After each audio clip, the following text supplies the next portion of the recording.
You know what? I feel like going back to Vector. Let's see what's going on in Vector here.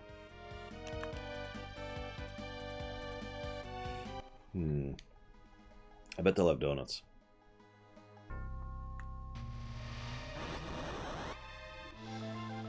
That's pretty big donut.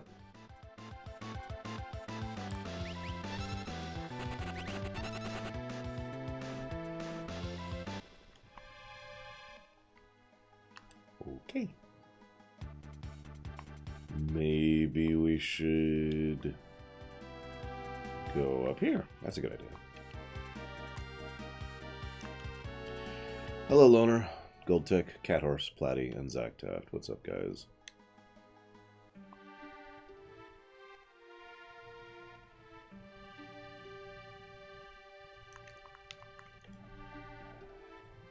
Don't scare people like that. I thought you were an Imperial Trooper. Not too long ago, some people broke into the Magitek research facility and raised a huge ruckus.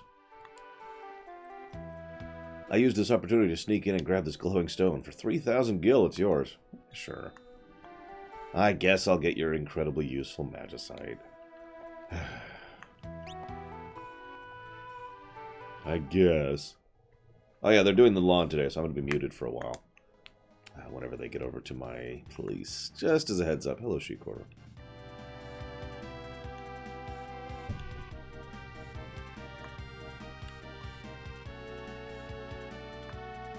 God. Of all the things I dislike about the phone version, the airship is one of the biggest things. It's incredibly irritating and frustrating to control. And on top of that, it's slow as molasses. Like, there is so much lag, it's ridiculous. Stupid thing. We've been waiting for you. Please, follow me.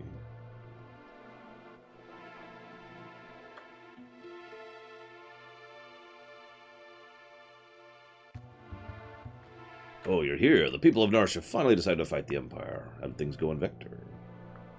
Explain. I see. We've been trying to make worship a plan to use Narsh's resources and Figaro's machinery, but we just don't have enough troops to storm the Empire. You know... By the way, you notice how Bannon is the one who suggests opening the gate, almost as if he was in on the plan to open the gate with Terra the entire time? I'm just saying, it fits weirdly well. And here they come. Time to mute.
I think they've moved far enough away that I can kind of talk without huge low noise. Thank you very much, Kai Snow. Very much obliged and appreciate the sub. And I will jot that down towards whatever it is you put it towards. I believe it was Disco Elysium for some reason. I don't know why people keep donating for that.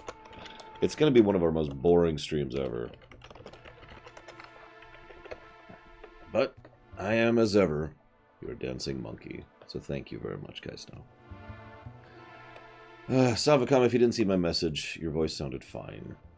I haven't slotted in any lines yet because I only had like 20 minutes this morning. And I like to do it in order so I don't lose track because there's so many things to keep track of. And I need to talk to Lex Scoopster, because he actually did a line wrong.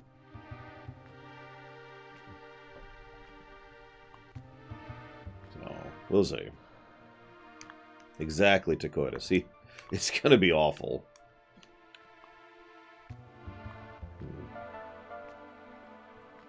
But we'll see. When we get there, obviously. A gluten-free cake. Wow.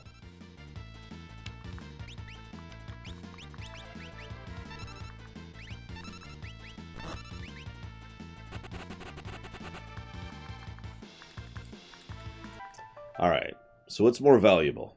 Mog or a golden hairpin?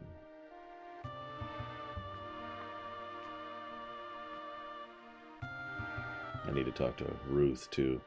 Ruth gave me so many takes, that's going to take me an hour or two to actually put through them all, so I haven't actually done that yet. Now, Fuzzy Duck, well, he did some awesome voice work. He actually voices Zidane and Steiner and Vivi all at the same time. It's very impressive, really. Thank you very much, Fuzzy Duck. Very much appreciate and obliged the sub. Thank you. And I'll put that towards Diddy Kong. Oh, will Disco Elysium be boring? Because it's almost entirely text. And I ain't reading all that. I learned that lesson a while ago. Streams of just me reading text is not interesting. So...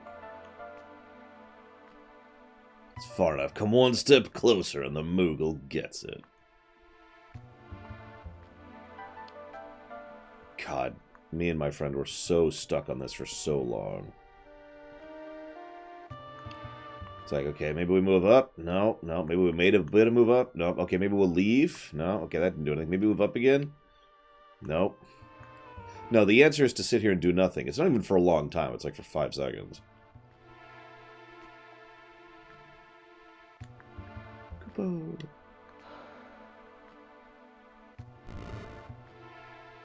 So what this really boils down to is, do you want another gold hairpin, which halves the MP cost of spells?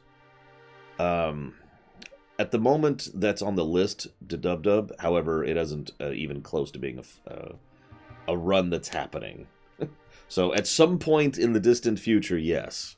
But immediately, no. If you actually check the website, you'll see what our upcoming streams are. Website. So, or you can get Mog. Now, Mog is awesome, but as weird as this may sound, there's not a lot of benefit to getting him in the World of Balance, other than the fact that you can get the Water Rondo, which is the best dance. You cannot get the Water Rondo in the World of Ruin, not without glitching.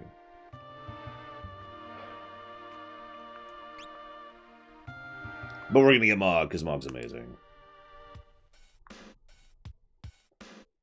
You can talk? By the way, this may or may not sound unusual, but this is the first Mog that actually...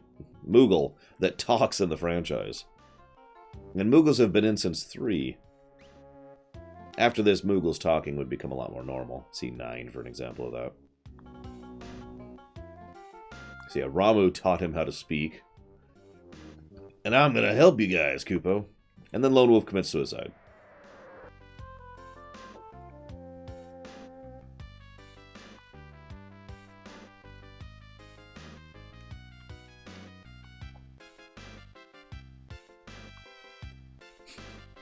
It's always amused me.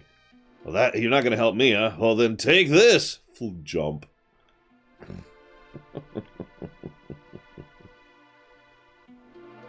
Good morning, Pool of Alex.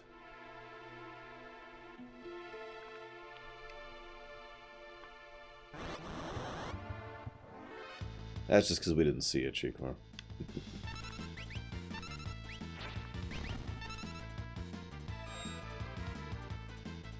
Yeah, if the wolf had been Renoa, he would have been fine.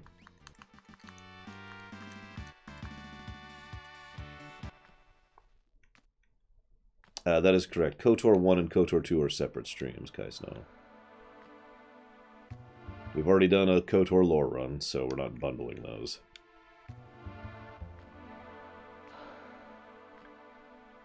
I admit I kind of debate whether or not I bundle games or not for funding runs,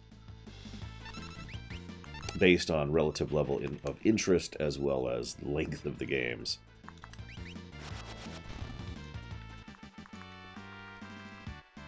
Also, I kind of have to bundle some games. If I was to, for example, not bundle the classic Mega Mans, then we'd have a really weird situation where we'd probably play Mega Man 1 and 2, and then not the rest.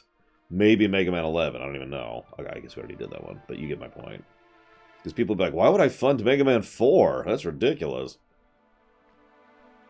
So we just bundle 1 through 6, I think? Yeah. And I'll probably bundle 8, 9, and 10 at some point. That's also why the X's are bundled 1 through 3, and then we'll bundled 4, 5, and 6.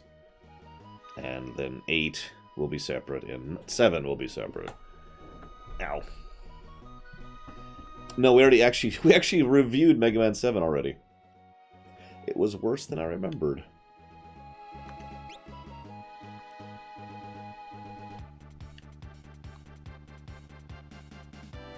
Okay, so there's I said this is the freedom point. There's actually not a lot to do right now. You can run around and talk to people, and they'll be like, hey, and they'll kind of give you hints of what's going on, but for the most part, it's all just kind of, eh. You could buy the, let's see, Golem and Zone Seek there, which we're not going to do. We don't have that kind of money. We could buy more gear, which we don't need. Well, we might need it. Let's check it out. Let's see. Hang on.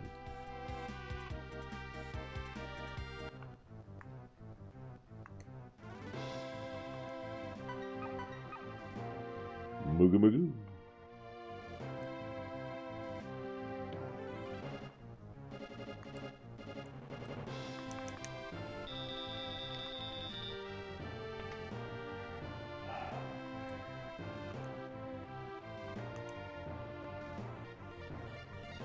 So we need Terra, obviously. We're probably going to take the Brother Strong.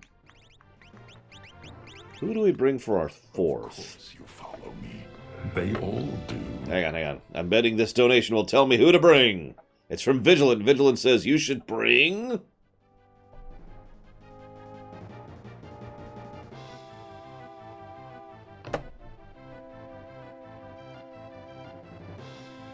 I have no idea.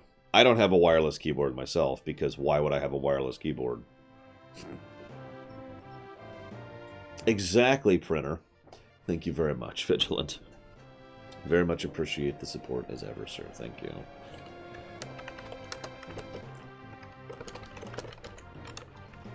Although, I'm an idiot. Hang on, let's do this here. The point being, though, what is this thing? It's a Microsoft...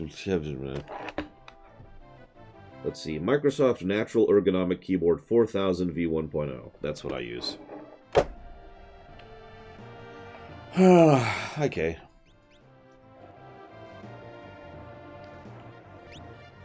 Who do I want to bring?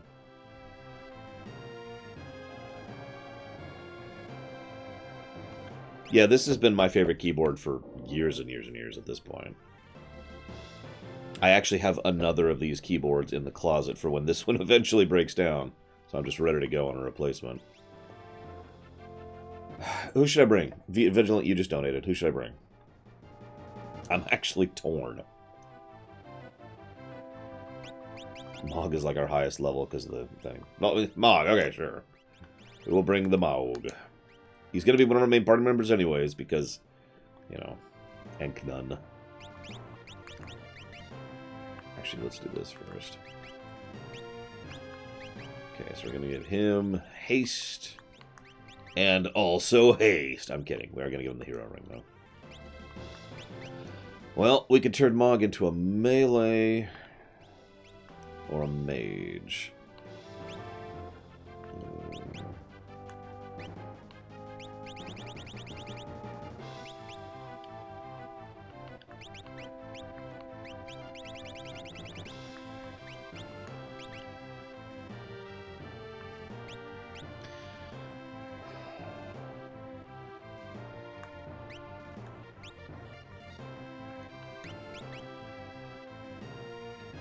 Why doesn't it make sense, Blue Up Alex, if you don't mind my asking?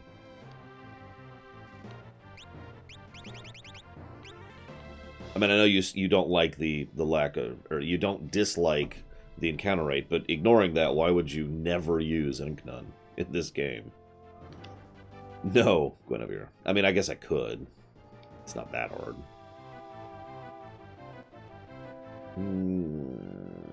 Where the heck? Oh, there it is.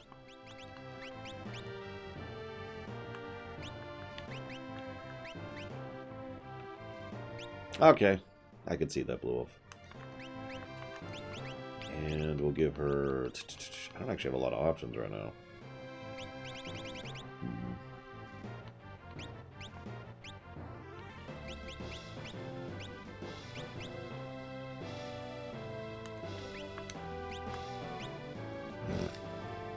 Stealing is amazing. I mean, wrong.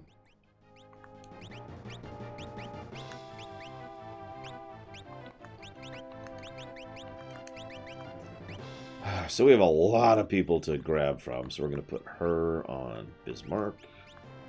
We'll put him on... Do I think? No. Kate Sith. There we go. Yeah, I know it's caught she. I don't care.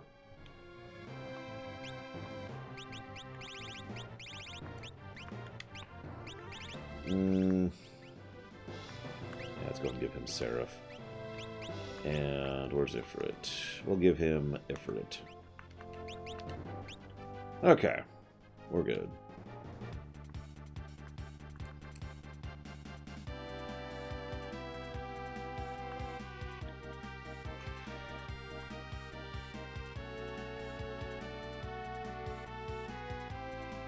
So there's actually a few ways to do this.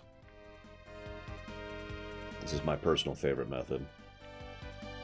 I always like to guess, because I never guess right. We'll say right here. Good morning, End. Yeah.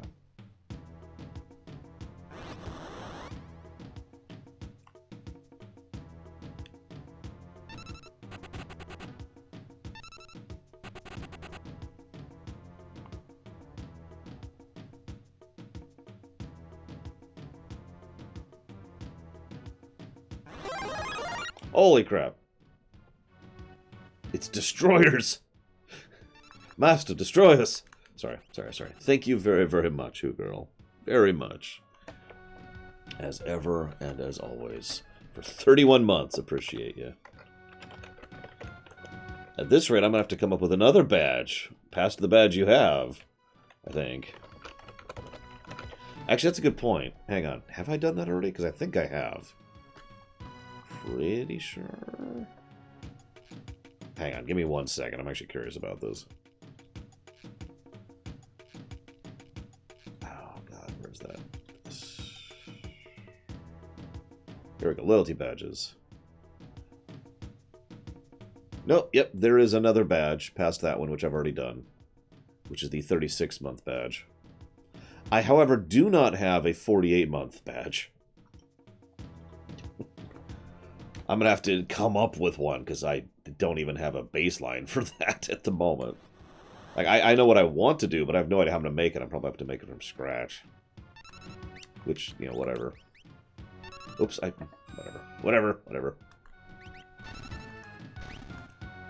Wow.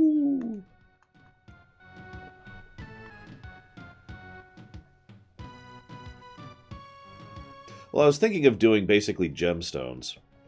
The problem is blue is kind of already done with the 3-year badge.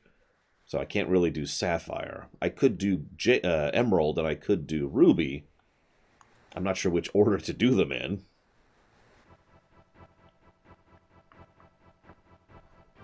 And that only gives me 2 more years worth of things. After that, I have no idea what to do.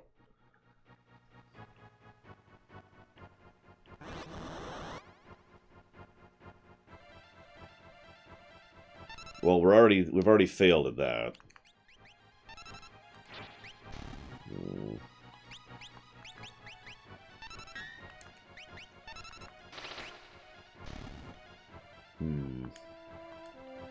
Diamond and then pearl. Ha ha, Shikor. Then we'll do platinum, except platinum is the 2-year one. Platinum is 2-year, diamond is 3-year.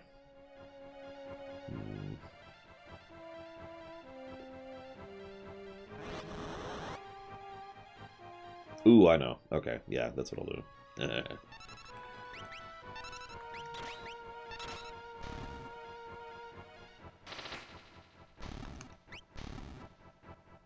Yeah, no, we're gonna do like wood for the 4 years. Well, it'll loop. It'll overflow.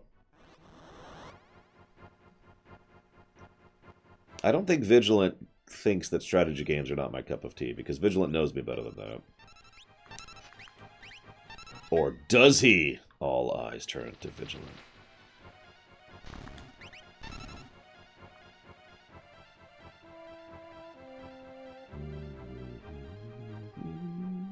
The whole reason we're doing this is to get water, by the way.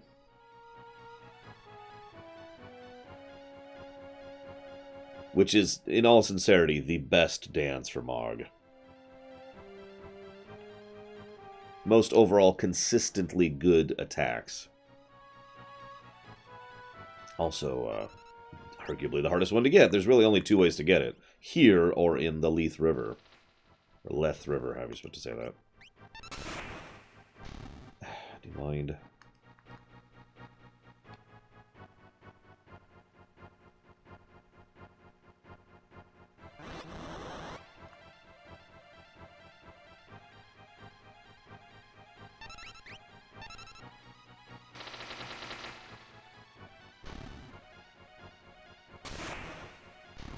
Oh yeah, I forgot the GBA version added the Leviathan fight.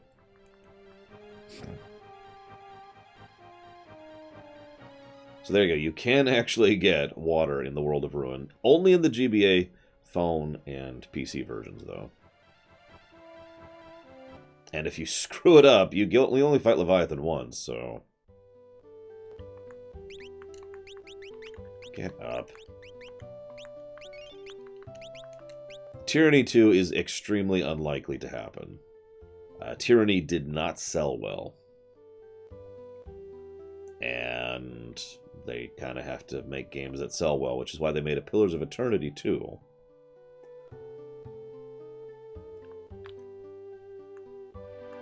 I'm not sure how well Outer Worlds sold, though, so I don't know if we're going to get an Outer Worlds 2.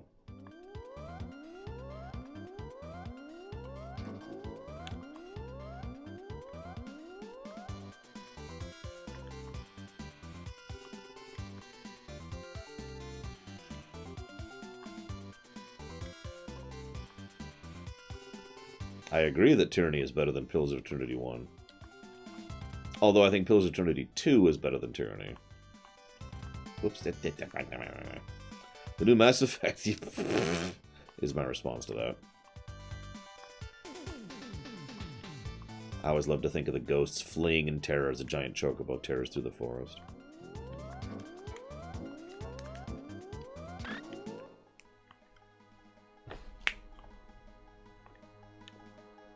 By the way, this is all developer intended, what I'm doing right now.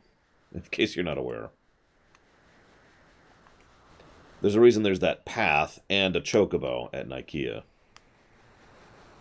Or Nikea, whatever. Hey, I was only 1 square off. That's pretty good. Really?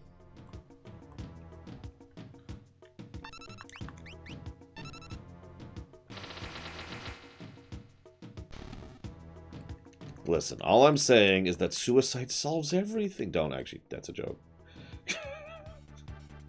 Okay, so now we're gonna head over here.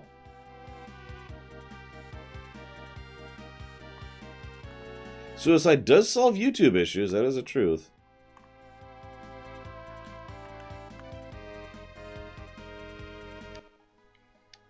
I was gonna say start up the Queen music.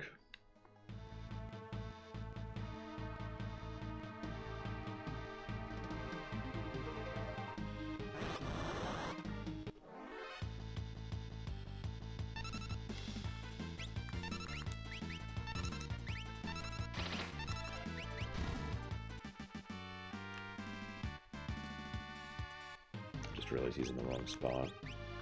There we go.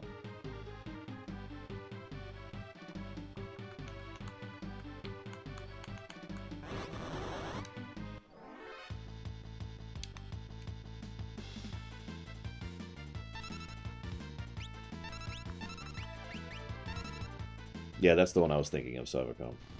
Although anybody who says suicide is painless has never tried it. Just saying.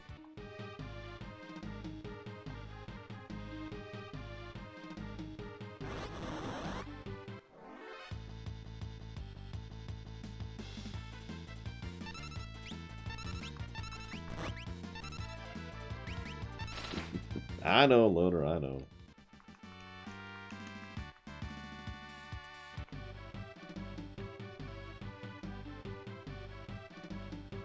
Okay, so that's mountain and cave. We've already gotten grassland and water.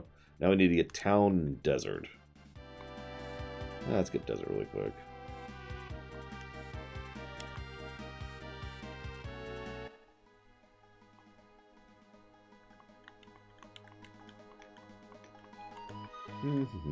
Oh, I'm gonna... There we go. There's no angst in Highlander. What are you talking about?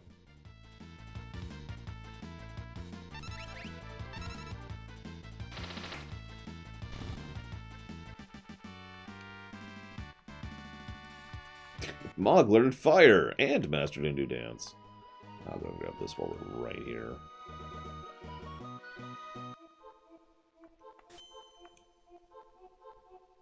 Oh, come on.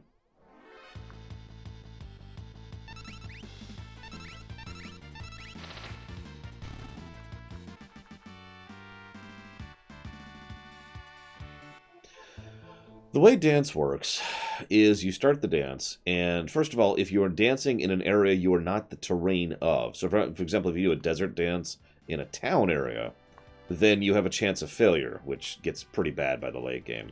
So generally, you only want to use the dance in the area you're actually in. However, once you use that dance, what you do is you do a random selection of any of the random attacks that can be for that particular area. It's basically like a combination of Berserker and Geomancer.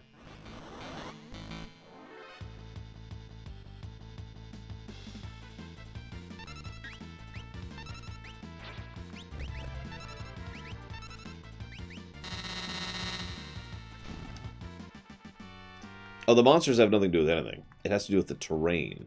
So this is town type, for example. Here, look. So we've got... oh, I have to get forest, too. Grasslands, forest, desert. I think that one's town?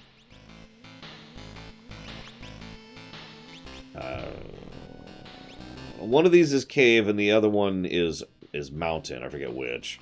Then we have water, which is the most useful and most rare. And, of course, ice, snow area, which is the bottom one, which we can't get until World 2. Is it worth using? No.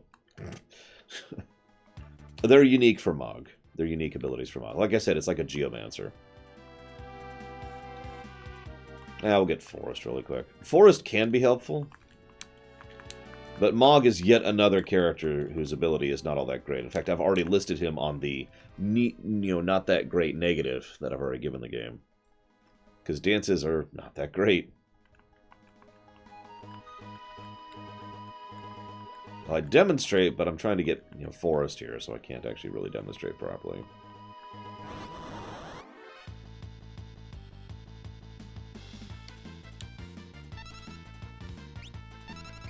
Whoops. God dang it, I screwed up. Ah! Okay, fine.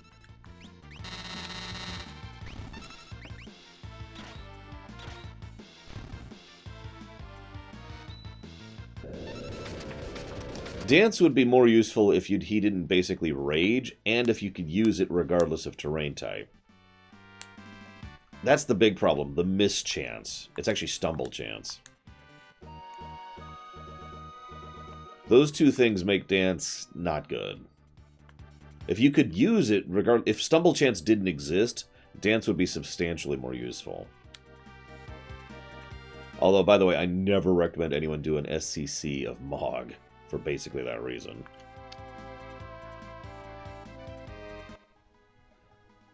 Okay, guys, this is it. It's time to attack the Empire. Now, there's probably going to be a whole lot of troops here, so we need to be kind of careful because there's no one here. Correct, Valvedrix.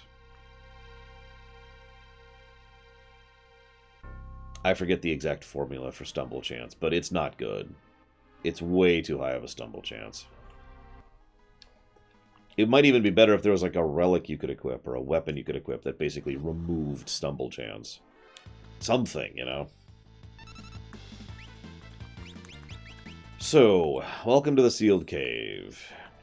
Actually, we're going to do this attack. There we go.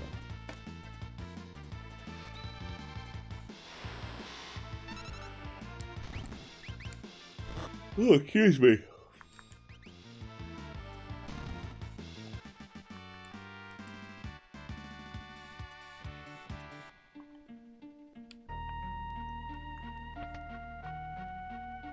So this dungeon's actually pretty lucrative and pretty long. In fact, I believe this is the longest dungeon to date. Only surpassed by a couple of dungeons in the World of Ruin. And by a couple, I mean like 5.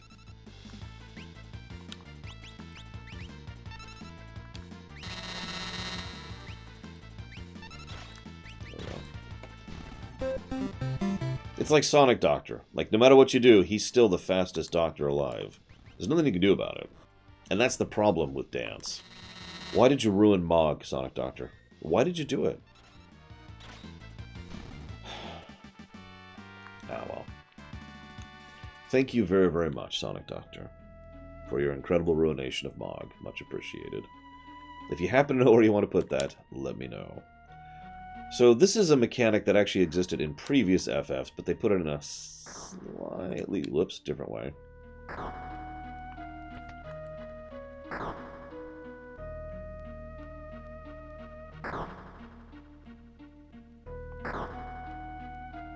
He prescribes chili dogs to every patient. Many patients died to bring us this information.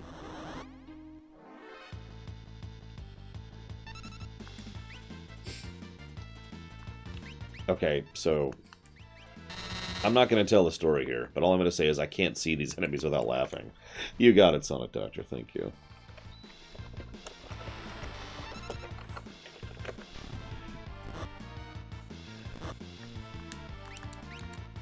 So let's see, this dungeon has switches and morphable terrain and the timed puzzle thing. And weirdly enough, is also a really good place for leveling. This is actually one of the better leveling spots in the World of Balance, overall. Because the enemies here are basically fairly easy to defeat, you know, relative to this point in the game. And give a decent amount of AP and gil and, you know, experience points. I suppose I could show off Dance. Let's see if I could do... there it is, this Dance. Stumble! So that's Stumble. To just show that off, I was for about 90% certain that was going to happen. And that's why Dance sucks in a nutshell. Like, really. Because I've just completely burnt his turn doing nothing. And now it succeeds. And does some decent damage. Like I said, the water one's pretty useful. But yeah, Mog's Dance is just not good. That's why it's part of the negative.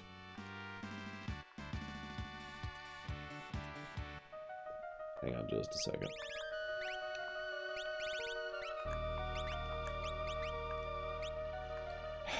train. Do I have... I don't think I do. I do not.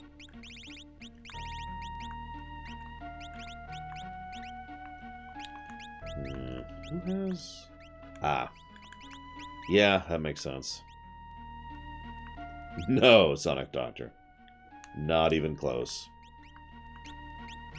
FF6 isn't even on the same page as crossing the line for me. Yeah,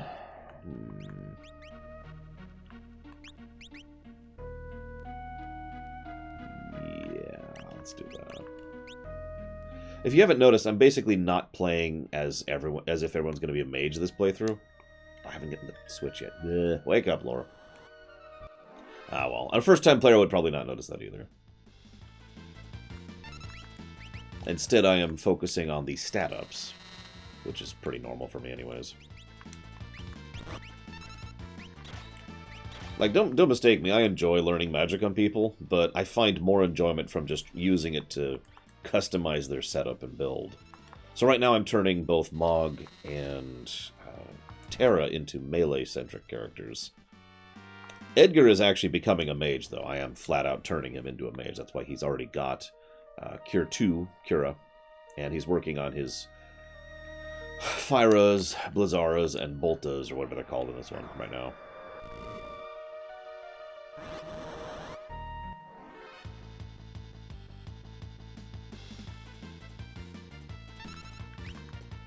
Now, I'd say I can't imagine how FF6 could cross the line for me.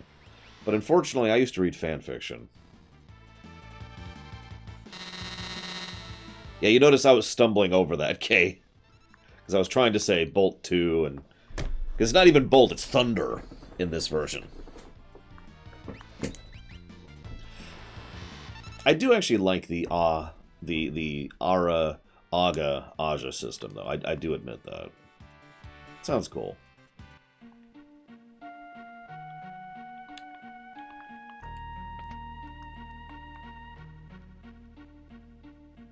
Which party member is strongest after Cloud?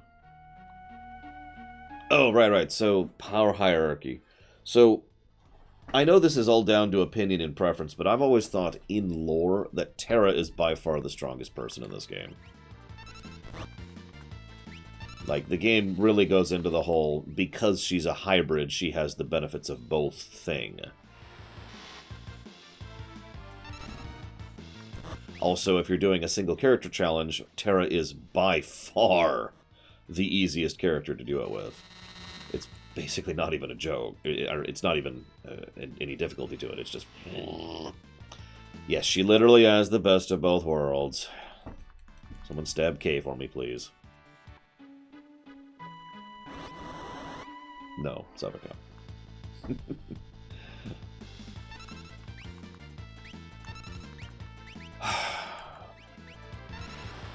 And I would say, overall, she is the second strongest thing in the setting, right behind Kefka himself.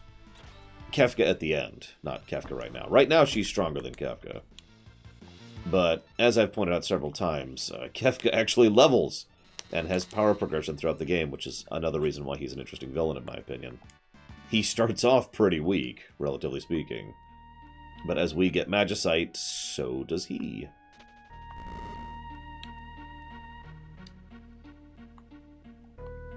Go figure.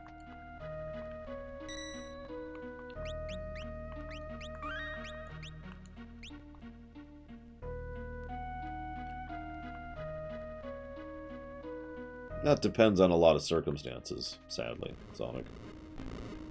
After Terra, it would probably be Celeste. Trained Knight, who also happens to be magically infused? Yeah. She may not get Ultima, but...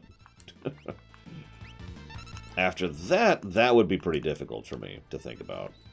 Because we got Sabin, who is a very skilled innate monk. And we have Gao, who can do whatever, within reason.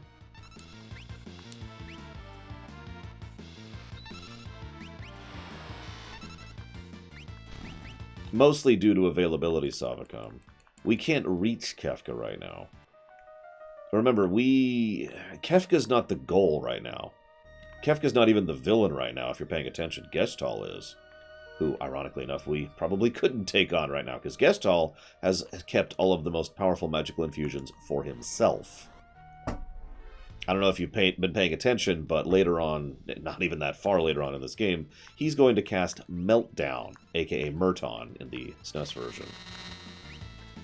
Which is basically the strongest spell in the game. I mean, Ultima's technically better, but you know what I mean. And he can just do that. We don't even have Flare at this point. And he's casting Firaga, Flare, and Meltdown. So... But anyways, yeah, we're not focused on Kefka. Except for Cyan. He doesn't like Kefka for some reason.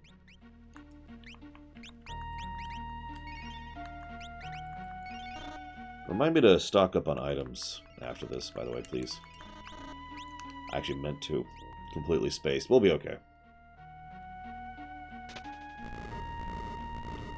Yeah, it's actually really weirdly practical how Gestalt is basically the strongest mage in the setting at this exact point in time. In fact, if not for the fact that Kefka outthought Gestalt, Gestalt would have just straight up killed Kefka. Which is probably what was originally supposed to happen. We'll talk about that when we get to the floating continent.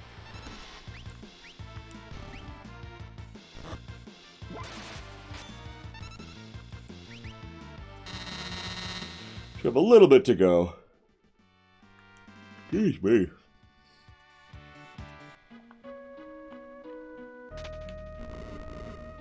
But yeah, even getting to Gestalt, assuming we were capable of taking on Gestalt, which is a debatable... we do not have the ability to reach him. We're not that strong yet. We've only just started using Magicite, and we have a serious manpower shortage.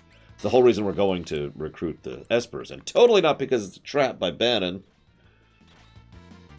Cough, cough. But yeah, no, we have to get through the Empire before we can take on Gestalt.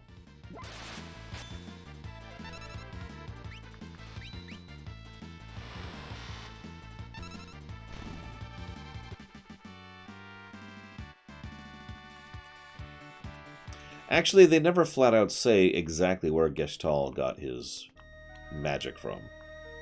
It's possible he just pillaged for Magicite, which is what makes the most sense to me, personally.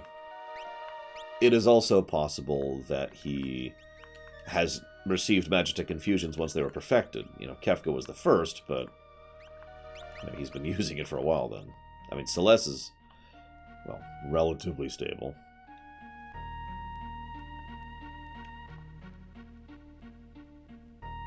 At least in this version of the game.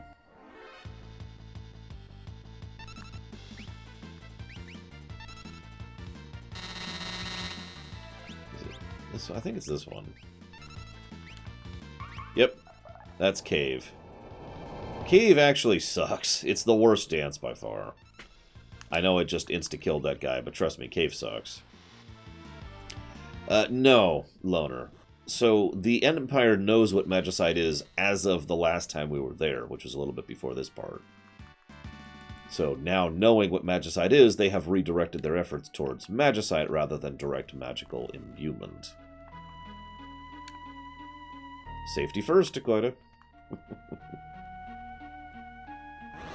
So one way or another, the movement towards figuring out how to and learn Magicite, we don't know, Loner, has already happened as of this point in time. We're at the game right now.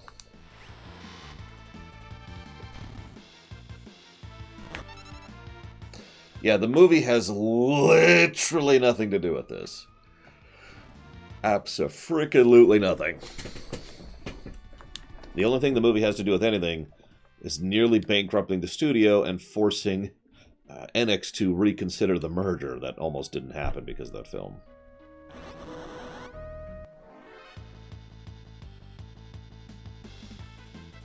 And you can make some references to FF7 if you felt like it.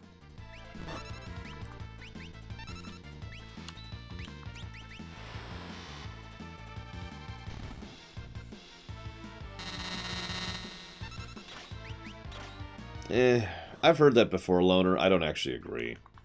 I saw Spirits Within in the theaters, actually, with my girlfriend at the time. And we both agreed that it was not a good film. The dialogue was awful. The voice acting was boring. Probably voice direction problem, as usual. The plot was nonsensical, and the ending was terrible.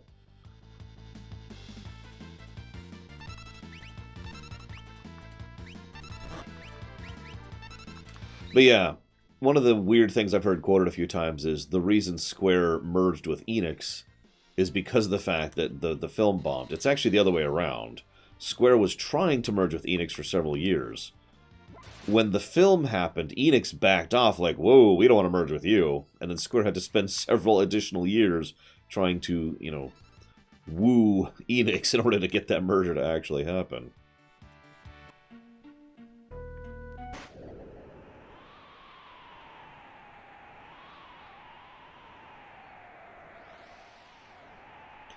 It's also probably worth noting, Savacom, that emotional stunting can be helped with others in something like this.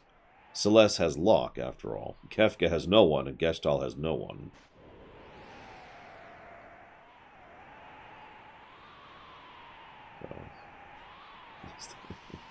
I mean, the game I'm playing right now, as in literally the game I'm playing right now, would not have happened if not for the Enix merger, so... And Square surviving. So anyways, spoiler alert, the whole game was a trap. It always amuses me how understated this plot point is. Just like the Emperor said, give them Terra, they'll open the gate for us.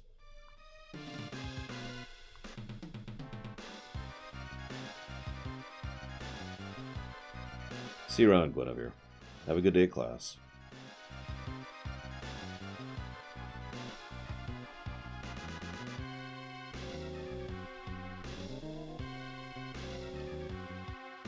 Ironically, this is a joke fight. So all we have to do is hit him once for any damage. One of the many ways they mentioned the whole best of both worlds thing I just mentioned is that Terra, being a hybrid, is able to open the gate, which shouldn't actually be possible since she's not of the Elder Blood. But she simply has enough power to do it. It's open, it's open! I've got a bad feeling about this. Let's see, Bahamut... Zone Seek, I think. I can never remember their names. Such frightful energy. There's Fenrir. That one's Tarato. That's Shiva. Kirin. One of the points they make to Koida is they can't open it from the inside. And later on they'll talk about how they heard her and were like, oh my gosh. Although, maybe this version changes the dialogue, so we'll see when we get there. I don't remember exactly the dialogue in this version.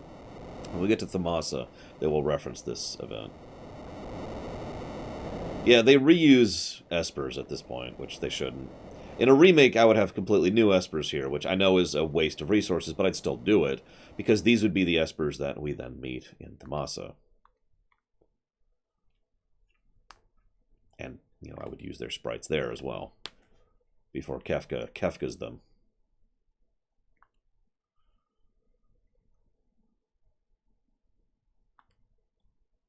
Now, I hate to keep praising this game, but a lesser game would make you warp out or walk all the way out. This one adds a door, which takes you to the exit.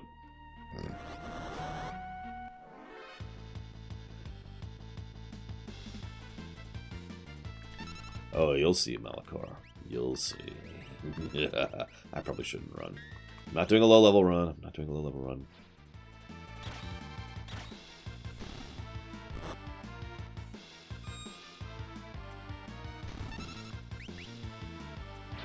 God dang it. Keep forgetting I have the Fire Claw on.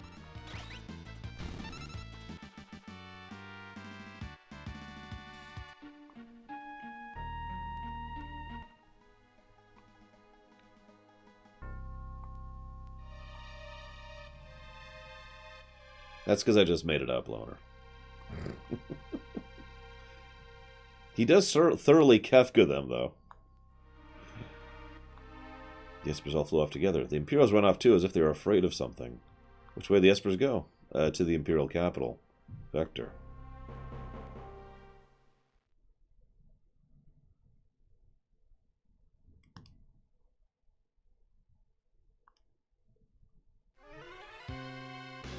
Meanwhile, this scene really suffers from being on the SNES. The idea here is that there's a bunch of Espers that are flying away from Vector, that fly across the airship, and in so doing, damage the airship. We kind of get that from the dialogue, but it really doesn't have it doesn't do a good job of showing this at all.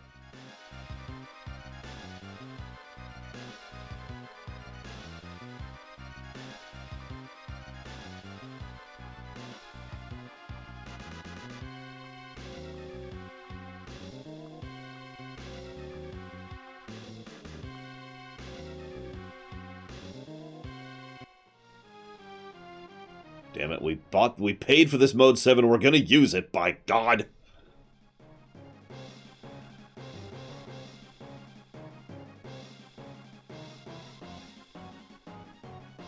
This version's a little bit lagged, so this is gonna be off-timed. It's not as bad as this is one of the worst cutscenes in the phone and PC version, because the lag is so atrocious that this cutscene literally doesn't make sense in that version, because the timing is so completely off. Like, it would have gotten about to the end of the ocean there before the cutscene would have ended because of how laggy the Mode 7 mode is. It's ridiculous.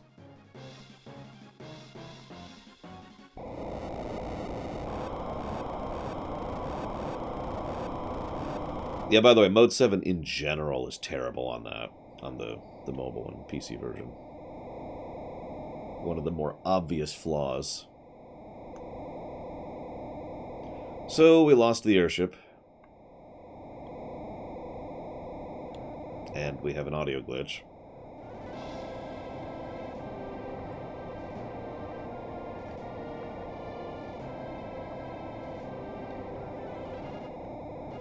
Let's get a quick heal. I've never had this particular audio glitch. We're,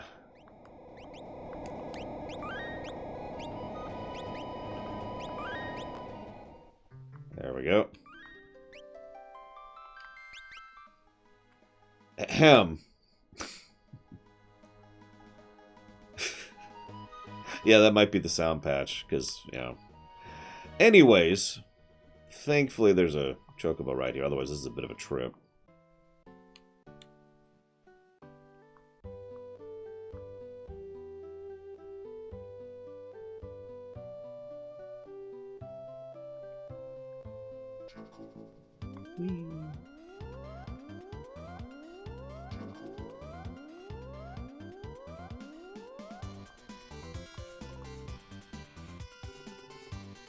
Yeah, no kidding, Kira White Noise. Whoop, pay attention, Laura.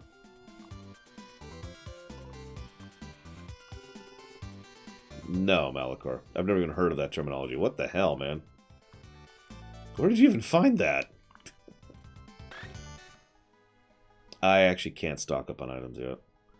Not for quite a while, unfortunately. But thank you for the reminder. So, Vector is smashed. And on fire. A minor point that I never really thought about, but was worth pointing out, is the town's on fire, people are dead, most of the populace is having issue, everything's in ruins, and we're about to have a banquet. Which is very Gestalt.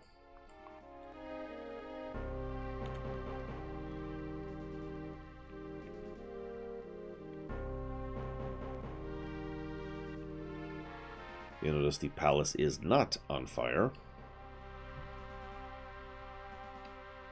Of course, it's also extremely well defended.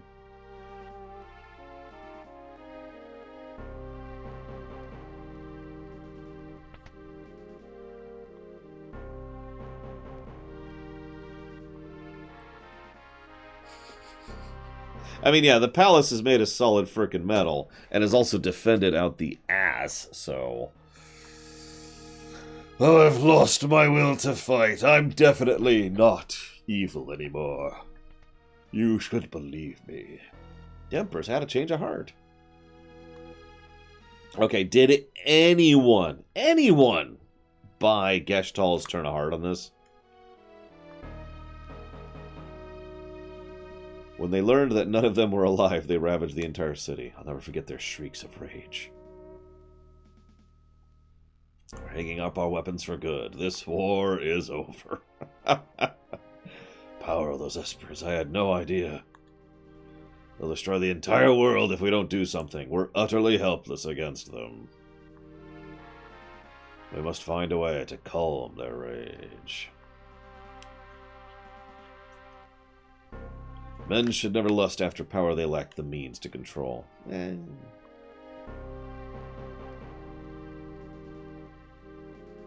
Friends, let us speak more over dinner tonight. But yeah, no, even when I was playing this game for the first time with my friends, because we were playing together, yeah, no, we were like, nope. Didn't buy it for a second. If anything, what surprised us was how long it took him to betray us. Because it does actually take a while, relatively speaking. Captain Mace Bennett's paying the rice. So, okay, I've talked about the theater many times. I'm going to have to very seriously decide what I want to do for this section, because in order to get everyone, I can't wait for the dialogue to be on screen long enough to be spoken out loud. So what I'm probably going to do is pick and choose who we end up talking to. And just not try to get everything, you know? Oops.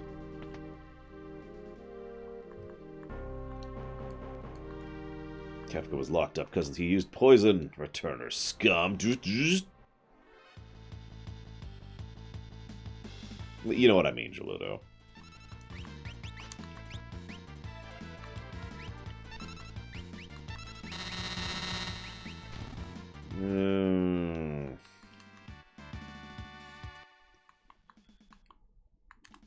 What if the Espers came to rescue their friends? Nah. Emperor said he's going to become peace talked with other nations and the returners. Now get out of the way. I wonder if a cheat exists to just pause the timer in general. I could look into that. I don't know. Because that would make this... That would suddenly fix the whole situation. I'd just do this at normal speed.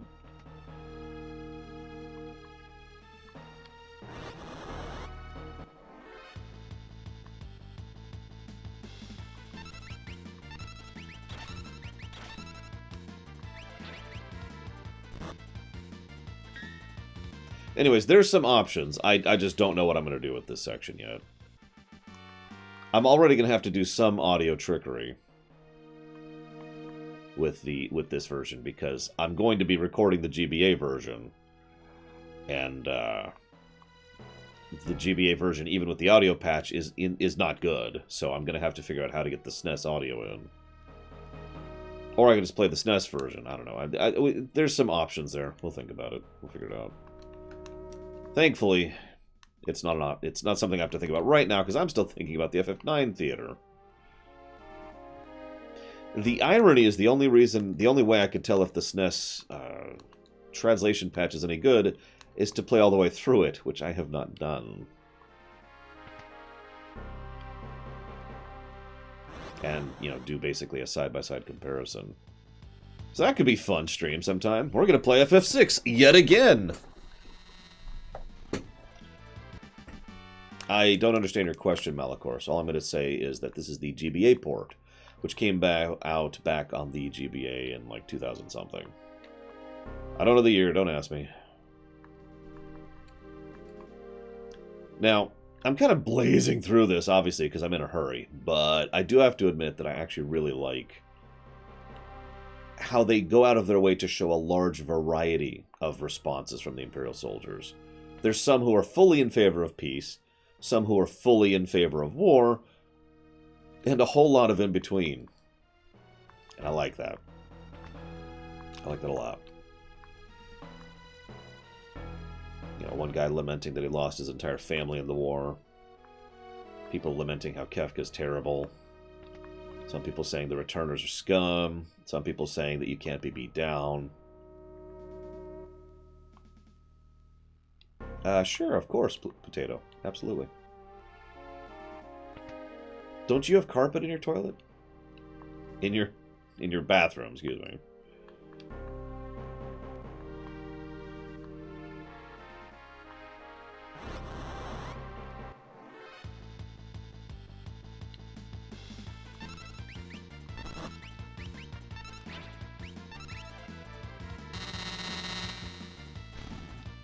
I mean, I have a rug in my bathroom.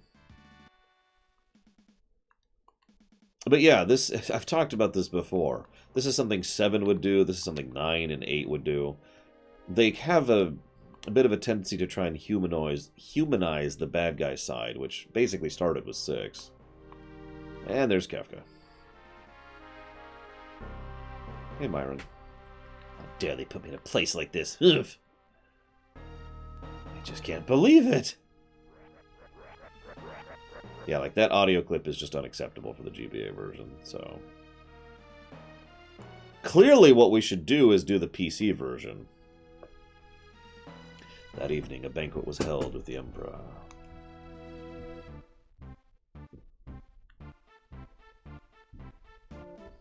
This way, please.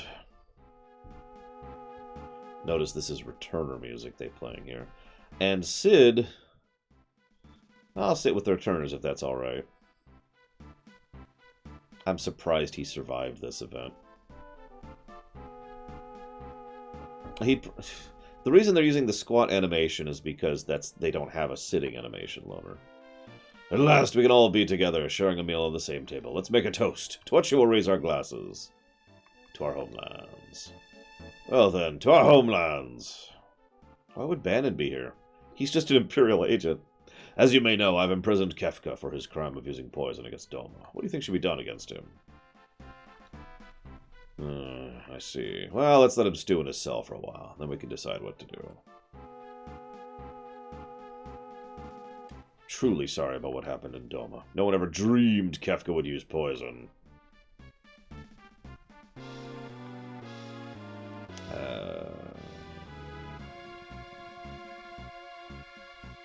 I actually forget the right option here. It's either that was inexcusable or apologize again. I actually don't remember. I was say I think it's inexcusable. Pretty sure. But I'm not 100% sure, which is why I hesitated. I'm terribly sorry about what was done. I promised to punish Kefka severely and work to eradicate poisons all over the world. By the way, with regards to General Celeste, she's one of us. Kefka was lying. General Celeste realized the lunacy of this war long before I did and went over to your side. Was there anything else you wanted to ask? Why did you start the war? It was all the result of my foolish lust for power. I've come to my senses now. With your permission, I'd like to move on to discussing the Espers. One more question. Why do you want peace now? Because I now believe that working together is our only hope. Hang on. One more question. Why did we have to talk to your men? Some of my men still do not believe we should have ended the war. I felt they might better understand if they could meet you, face to face. Okay, about the Espers. The Empire has been decimated by the Espers that emerged from the sealed gate. They're just too powerful. If we don't do something, they'll tear the entire world apart. By the way, we have lobster at this table. They have gone a bit too far. When the Espers came through their rampage, all of my ambitions faded in an instant. Now I found myself asking why I ever wanted that much power in the first place. Of course, there's no excuse for the atrocities I committed in the name of conquest. By the way, what was that first question you asked me a minute ago? Why'd you start the war? Right. Anyway, I truly desire peace. I want you to understand that. You must be getting tired. Why don't we take a short break? Yeah, sure, we'll take a break.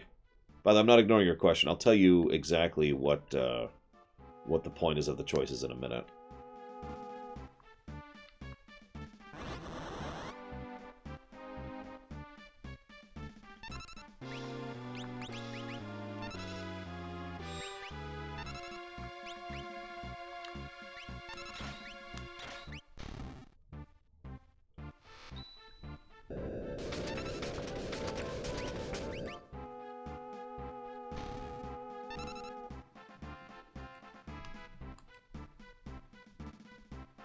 Just as we thought.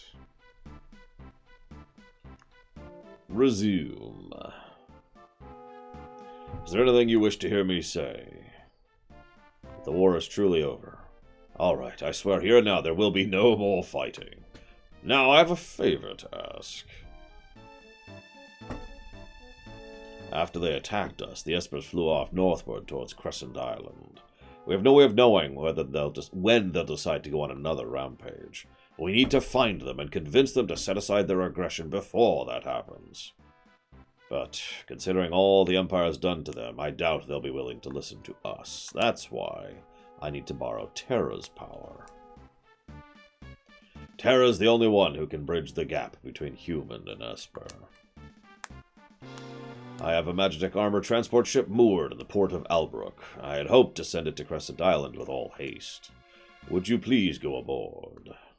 I'll have my top general and some of his troops accompany you as well, because he's a good person and he'll convince you I'm sincere.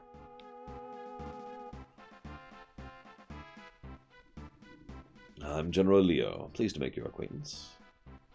Did I see that guy in Doma? Oh yeah, he was the one with the principles. Also, if Cyan's here, he personally apologizes to Cyan. Probably Dakota. Please, find the Espers and convince them to cease their attacks. You are our only hope. Which is actually the same line Bannon uses earlier in the game. Probably just narrative echoing, but interesting to think about. So Locke says, if Terra goes, I go. Rest you stay here. I smell a rat. Yeah, even the characters don't buy it. That's actually why they leave the majority of their people behind, so that they will be in a position of strength.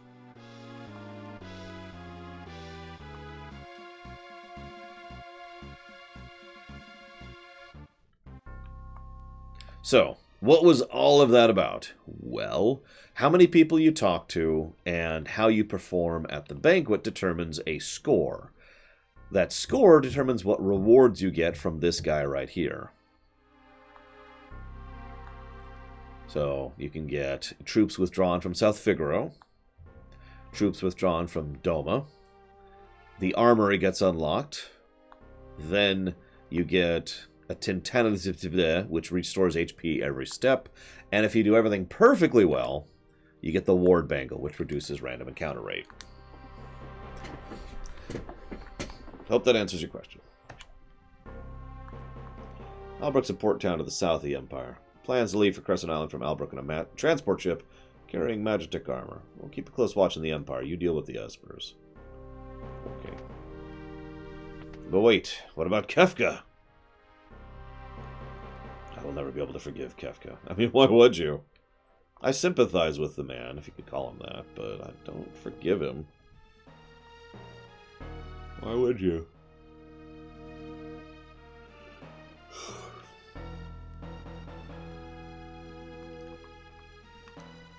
Is it really safe to trust the Empire? I have an awfully bad feeling about this. Yeah. So, for this section, we're stuck with just two party members, Locke and Terra.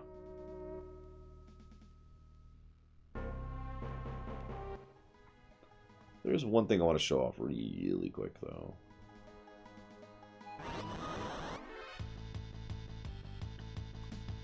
Honestly, I've always assumed that was just him really trying to sweeten the pot to sell the deception. So, why do you think Geshtal has us talk to his troops? Like, the real reason, not the reason he tells you, because he lies through his teeth for that entire banquet. Send it to voicemail, Kira White Noise. I don't think it's anything important.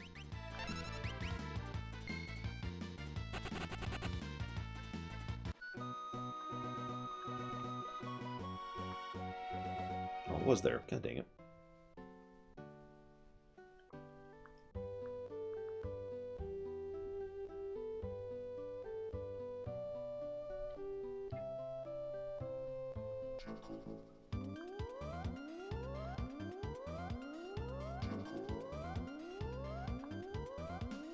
Actually, we didn't kill anyone, Loner. We just defeated them. If you were paying attention, everyone we fought, we actually talked to after fighting. And in several cases, they were like, huh, you're not so bad after all. Or, you can't push me down, I'll fight you to the last. Because, again, variety.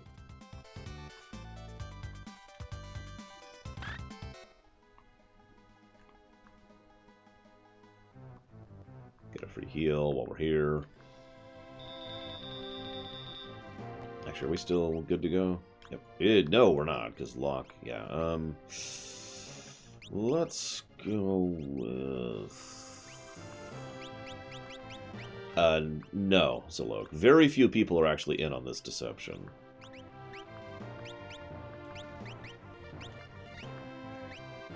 In fact, actually, let's go ahead and go with...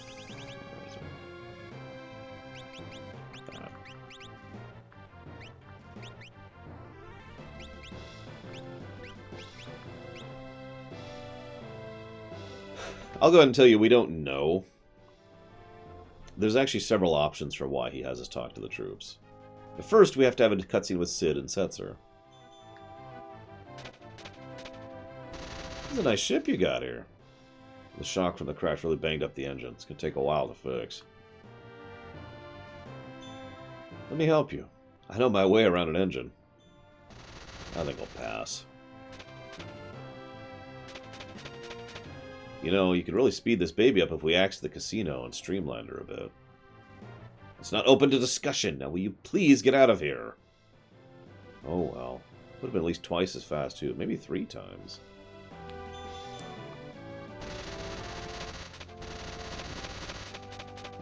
You really love this ship, don't you? Maybe hard to believe, considering how I live now, but I used to be a driven man. Really? I wanted to make this the fastest ship in the world and fly it across the open sky. That was always my dream. Is there any different from what you're doing now? Back then there was a person who kept me working towards my dream. The pilot of the Falcon, the fastest airship ever made. At times we were friendly rivals, and at times we were simply friends. We'd always talk about our dreams. Like which is us to be the first to sail beyond the sky to the stars. But then she vanished along with the Falcon, and that was the end of youthful dreams. Daryl. I'm sure Daryl will never come up in the future. Or the Falcon.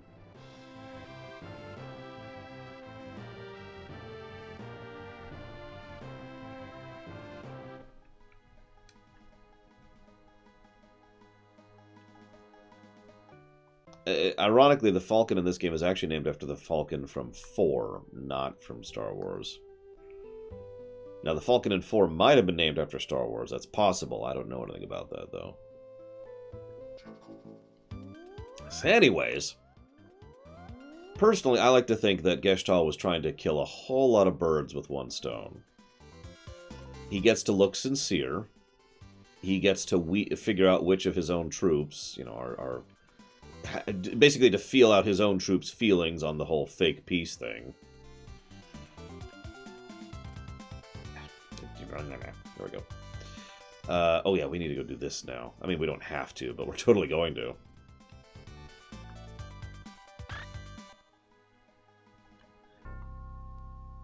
And yeah, he's trying to sell us on this pretty hard, because at this point, Geshtal is no longer thinking in terms of Empire. He's thinking in terms of Magicite, now that that's been introduced to him. So, yeah, he's aiming for godhood at this point. So he no longer gives a damn about the Empire. Go figure. Oops, oops. Come on.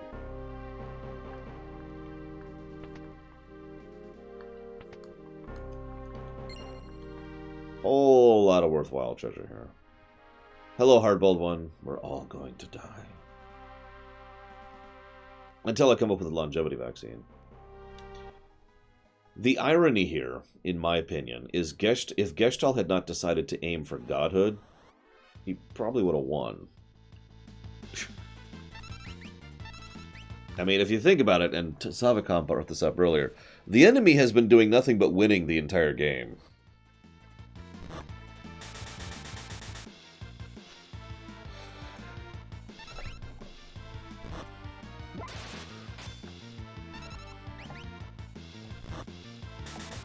In fact, basically everything we've done this game has been to further their ends. Even going into the Magitek research facility and getting all that magicite, all that did was show them exactly how much how much they were behind and got them to understand what magicite is, which is basically what directly leads to both Kefka and Gestalt being so superpowered. So, yay. So what you're saying, Zalok, is I need to kill you horribly. Hang on, where's my sword? Ah, it's over there.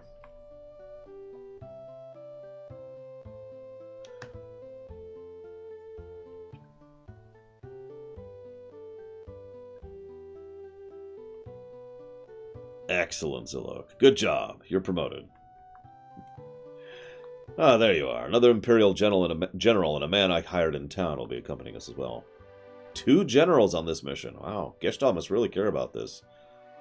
Hey, it's General Celeste. Is something the matter? No, it's nothing. We depart tomorrow. In the meantime, I've arranged lodging for you at the inn. Please try to get some rest. And Shadow, because there's no reason for him to be here. He definitely doesn't care about Themasa.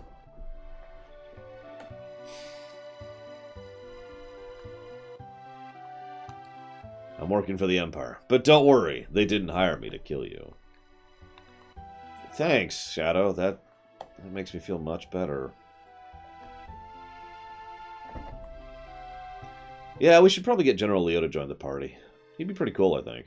I mean, he's got that shock attack, which isn't magic, even though it does magic damage. Well, let's not get into that.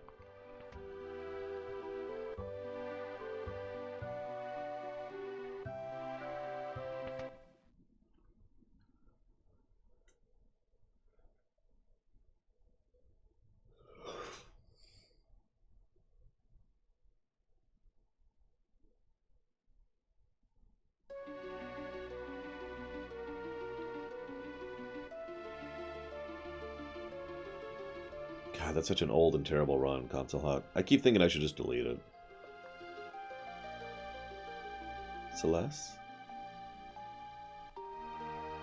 Please, why won't you talk to me?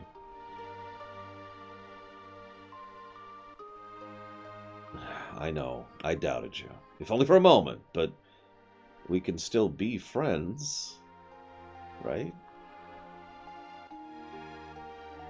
Celeste?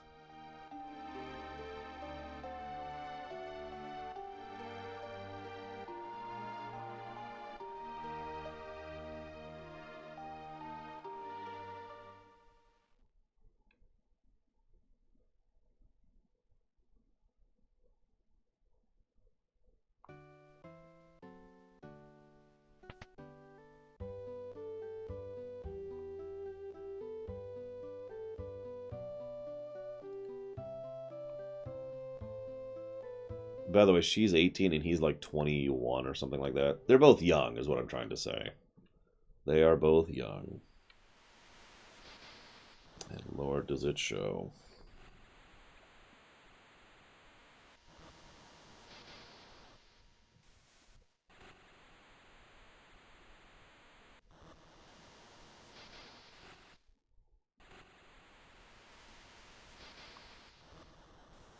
Engine's all running smoothly, sir. We should arrive tomorrow morning. Why don't you rest until then?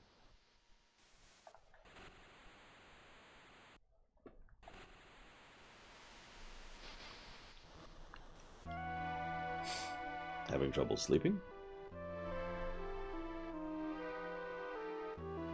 I hear your emotions have returned.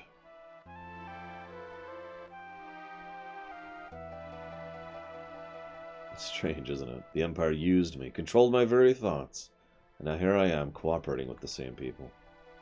People are people. Not everyone in the Empire is like Kefka. So, what about you? I knew that you were half Esper and being made to suffer through horrible experiments, yet I did nothing.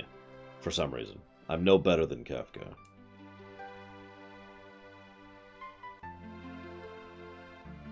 If a human and Esper can love one another, do you think a human and I could love another? Of course. But I don't even know what it feels like to love someone.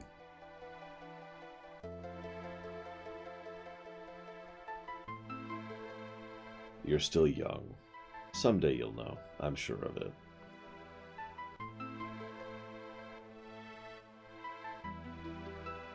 I've always liked this scene. It's basically he's basically serving as a father figure for her, since she's never had one. A bad writer, Zach Taft. Speaking of father figures, there's Father of the Year. Did you hear what we were talking about? I didn't mean to listen in.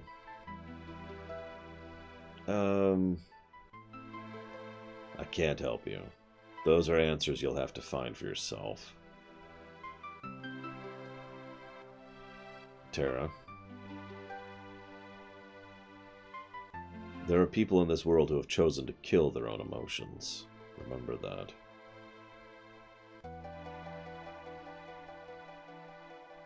Sorry, Daedalus. And then Locke gets seasick. Because this is a Dragon Quest game.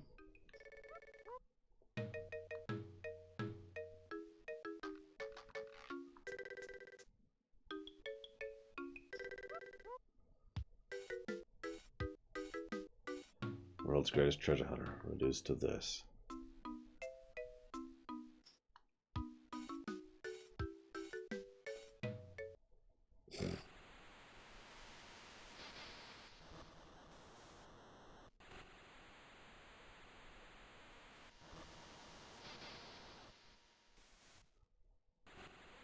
Yeah, now that's right, we gotta learn the eject shot now. We're almost at Crescent Island. When we make landfall, we'll split into two groups. I'll go with Celeste and never be seen until the conclusion cutscene. I just vanish from the face of the frickin' world. Telling you, in a remake, Celeste would frickin' join us. Or maybe not join us, but Leo would join us because Leo should join us. Oh my god. Anyways.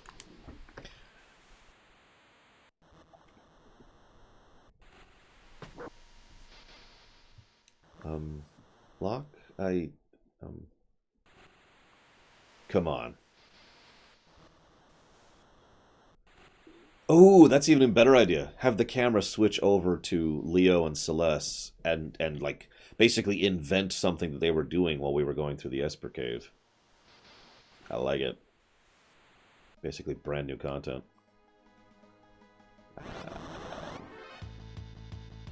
Also, again, young love. I've definitely never been like that in my youth. Wink, wink. And if I was, I would never tell you. Because that would be incredibly humiliating to admit that. Good morning, Bregman.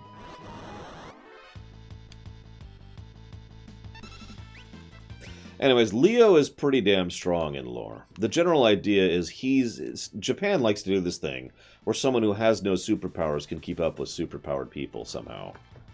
And the general explanation is because they're just that good. See Metal Gear Revengeance for another example of this kind of concept. Spoilers.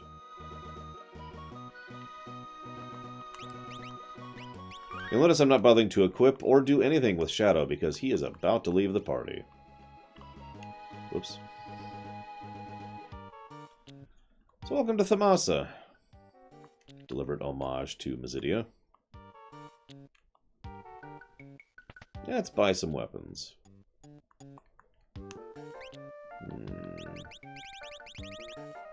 I don't know, that stuff's pretty expensive. I'd rather just sleep at the inn, honestly. I'm kind of tired.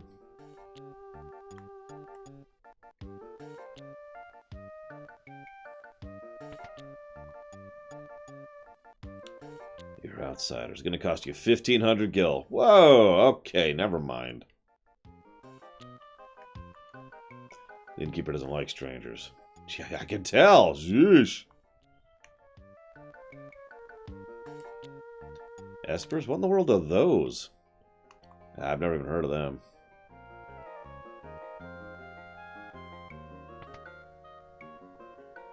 Are you the Elder? Welcome, welcome. Magic? What's that? I've never even heard of it. Have you guys ever heard of magic? You're not getting in here. Yeah, not until it's a dungeon. Did you hear something? Fire!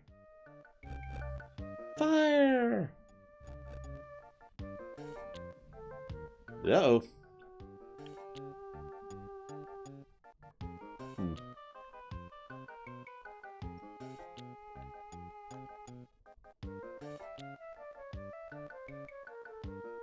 Mama, I got an owie. Oh, all right. Cure.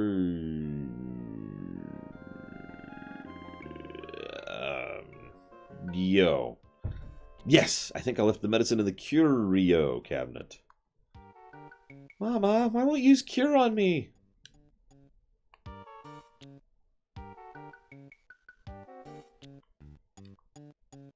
Alright, hands up. How many of you haven't seen those cutscenes? Or at least didn't at first. I didn't see those cutscenes for forever. Until like my 5th time playing this game. Who's this old geezer?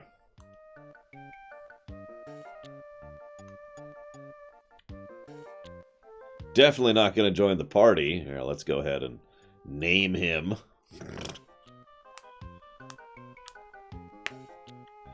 Espers, huh? I haven't heard that word in years. So you know about espers? No. Can't say that I do. Don't know a thing. Not one thing.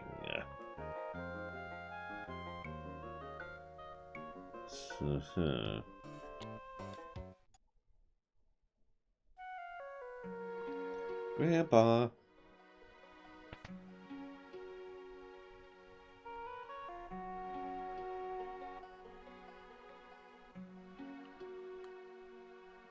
What do you think you're doing, young missy?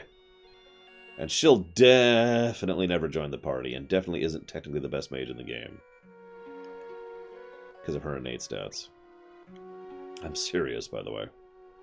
She has a ridiculous innate magic stat. Grandpa? Who are they? Are they friends? Can they use magic too? Shush. Aw, what a cute doggy. Back off, he bites. Go back to your room. Why do I have to go to my room? You never let me have any fun. Because I said so. Now shush. Fine.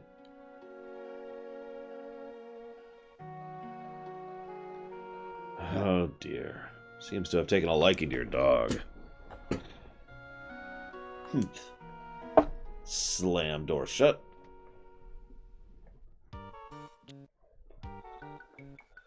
Oh, that child. My apologies. It's fine. He usually doesn't like other people, though. Personally, I don't think Shadow recognized her on sight.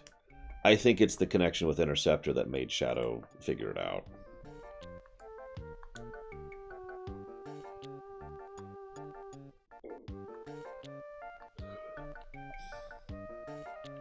Thanks for your time. Sorry I couldn't be more helpful. Interceptor. Bye-bye. Scritch, scritch, scritch, scritch.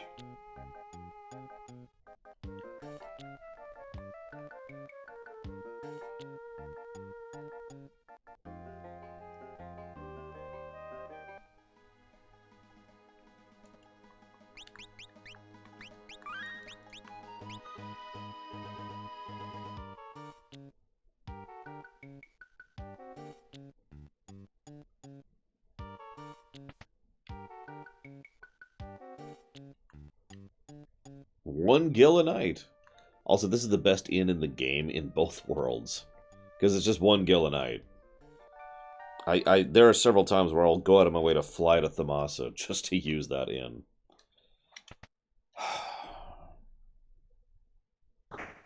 Alright, so I keep doing something with 6. I keep not giving positives until I'm well past something, because I want to give time to digest. So we've had the Esper Cave, and the cutscenes at the end of the Esper Cave, and then the Esper attack, and then the banquet with the Emperor, and now we're in Thamasa, and we're about to go through another pretty interestingly done dungeon with skippable enemies if we're lucky, which is also going to lead to several cool cutscenes with Strago, Realm, and Shadow. Positives? What do you think, guys? Normally I would have already given these out, but again, I'm trying to, I'm trying to digest a bit. I'm trying to not front load like I did with 7. And most games I do, that I know.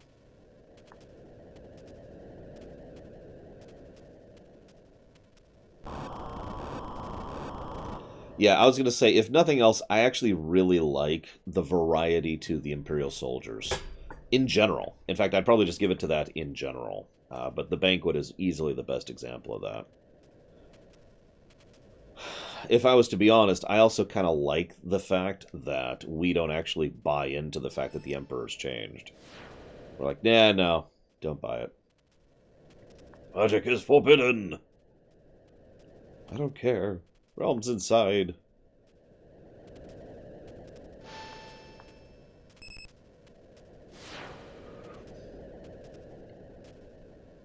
There.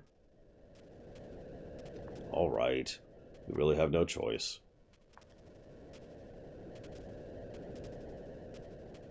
Interesting little side note. They kind of make it fairly clear here that their magic is really weak, because they can't do anything. Even as a town, even if all of them get together and cast, water or whatever on the house, it doesn't work. Now we know there's actually an entity feeding this flame, which brings up an interesting frickin' question. Why? They mention there's a bunch of flame rods in there, but what they do not mention is why there's a boss at the end of this dungeon. It's never explained. So, if I was to remake this game, I'll tell you exactly what I would make this be. Because I actually have 2 ideas. Sorry, I should clarify. I'm kind of torn between them. One is to make Strago very, very dizzy. But no, one of the ideas was that this is basically an Esper. An Esper that is completely lost control. One of the things they mentioned later is that Espers don't have the same control of their powers in this world. And so the idea would be there would be an Esper who is just completely out of control and is causing this fire. And this, we have to mercy kill it because we can't talk it down.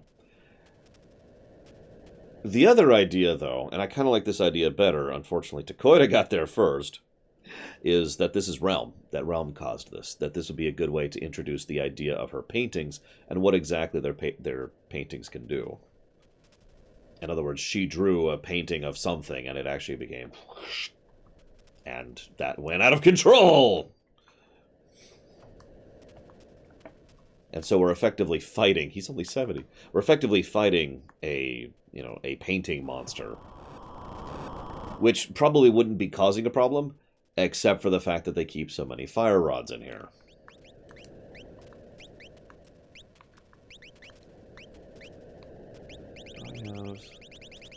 I do not. We'll go ahead and do this for the boss, though.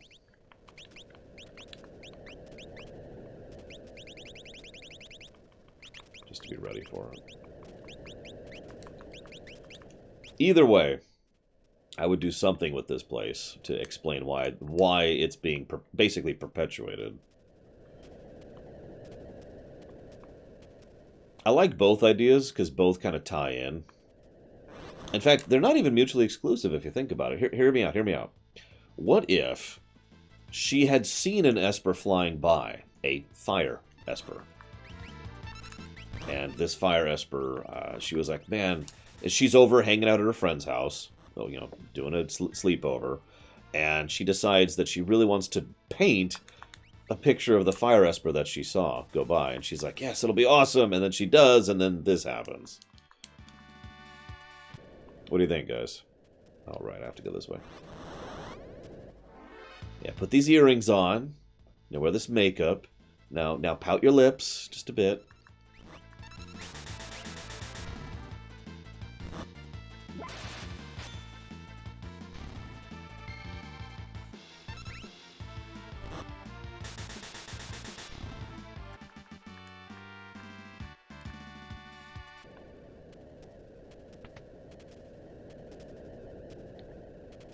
If we really want to keep adding to this, because, I mean, why not? The kid who was randomly casting fire, which is probably the canonical explanation for how the fire got started, could have been the one to egg her on. You know, she was out visiting him, and he's like, no, dude, paint it, paint it.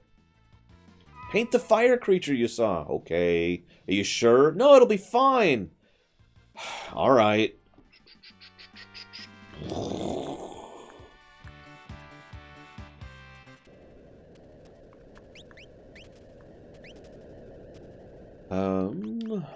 Let's do this.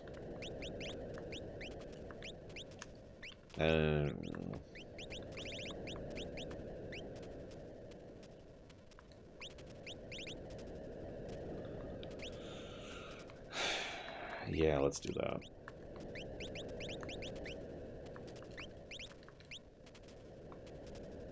I mean, you can't tell me a kid being egged on by another kid couldn't decide to do something she knew she shouldn't do. Because she knows her paintings are magical, but, I mean, her friend really wanted to see that creature. And she does just the best pictures, you know?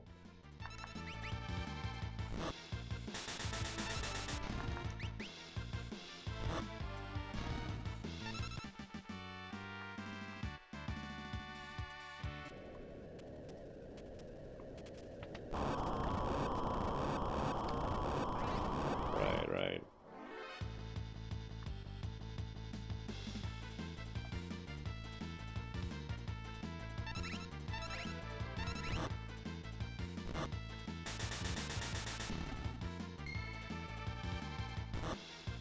True enough, Shikor.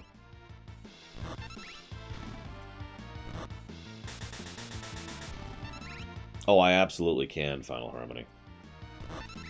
It's an interesting idea. Magic leaves the world because, you know, the source of magic leaves the world. What happens to magical things, you know, fantastical things, like, say, Realm's artwork? And there's plenty of monsters who can use varieties of magic too, right? It's one of those interesting questions.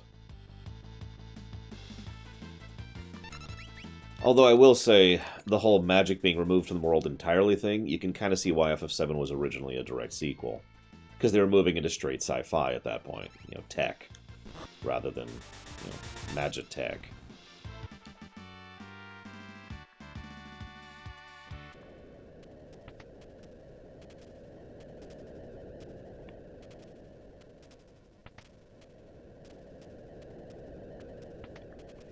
Yeah, personally, if you asked me to headcanon it, not that anyone did, I would say that more overt magic, like magicite and, you know, that kind of thing, vanished from the world, but not actual magical things. You know, there would still be fantastical elements in the world.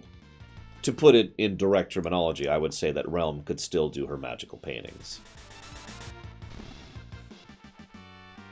And frankly, Strago could still use his lores, you know, stuff like that.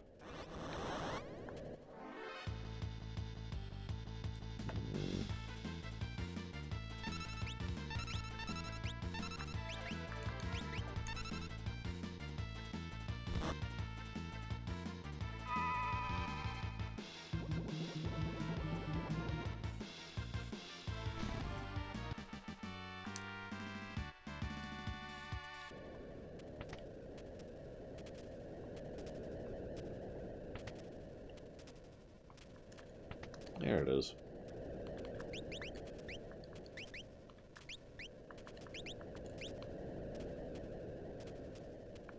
Realm is only useful for me as a magicite mage, as someone who has, like I said, a lot of innate magical power. Like I said, she has the highest innate magical stat in the game, I think. I'm not sure. It's her or Terra, and either way, they're very close to each other.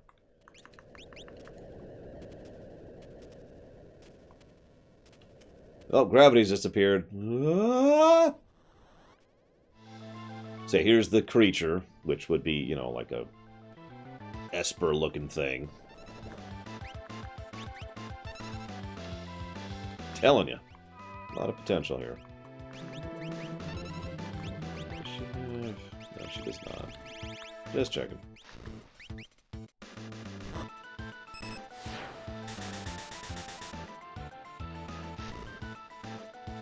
It's okay, guys. He just has to ignite the flame.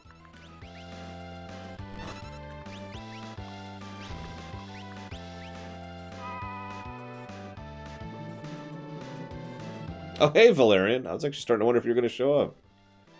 It is good to see you, dude. What's up? I was just about to heal, too.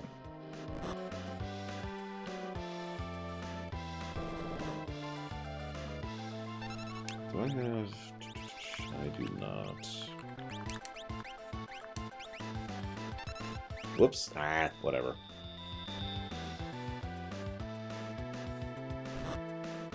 Now that's an interesting thought, Sovicom.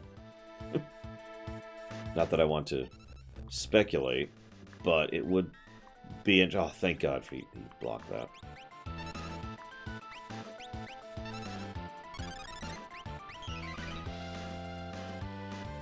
Oh yeah, sorry, I didn't explain how trance worked. Sorry.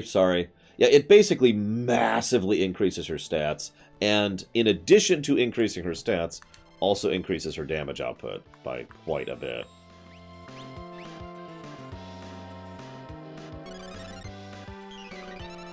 And yeah, you notice how I basically got 2 attacks out of it?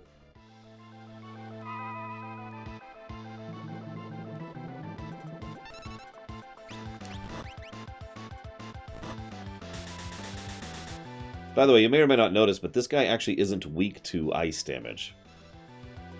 He is weak to water damage, though. Because water damage is a type in this game, and there's very few sources of it. Not counting dances and rages. In fact, I think there's only 3 sources of it. There's the Leviathan Summon, and there's the Water Spell. So hang on. 4 sources of it in this version. The Leviathan Summon, the Water Spell, the Bismarck Summon. So that's 5 sources. And then there's 2 lores, both of which do water damage.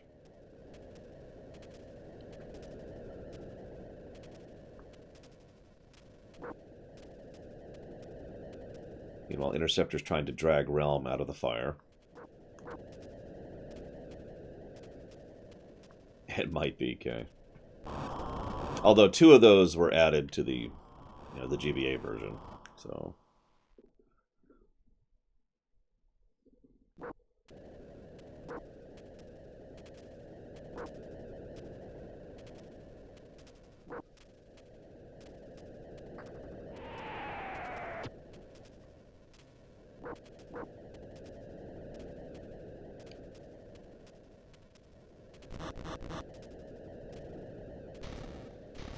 Of course, Shadow can do that, because he's a ninja. I'm telling you, the FFs and their love affair with ninjas is hilarious.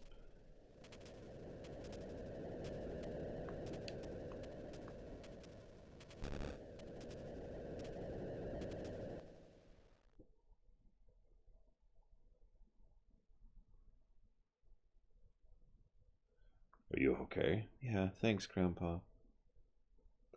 These folks are the ones you should be thanking. Thank you. Yeah, I would actually have them use a teleport stone, because that's also a thing in this game, rather than, a smoke bomb. So everyone in this village can use magic, can't they? What is this place? This is the village of the Magi. Long, long time ago, humans used magicite to acquire powers. Those who gained the ability to use magic were people known as the Magi. I didn't think there were any Magi left in the world. After the War of the Magi, the Espers fled to a new world beyond the sealed gate. They wanted to live in peace, without fear of their powers being used by others. That left only humans in this world, and the ordinary ones feared the Magi's power. The horror of the war was still fresh in their minds, so it soon turned into an inquisition. Magi were hunted down and executed. Oh, there were trials, of course, but they were merely for show. The only difference was they could use magic. The few who managed to escape took up shelter here. They were our ancestors. Our powers have weakened as our blood has thinned, but they remain in some form or another. If you're up to it, do you think you'd be willing to help us? You said you were looking for some espers, right? Well, I do owe you one for saving Realm. I'll help you find your espers. I want to go too. I think not, young lady. What a fuddy-duddy. Where do we start?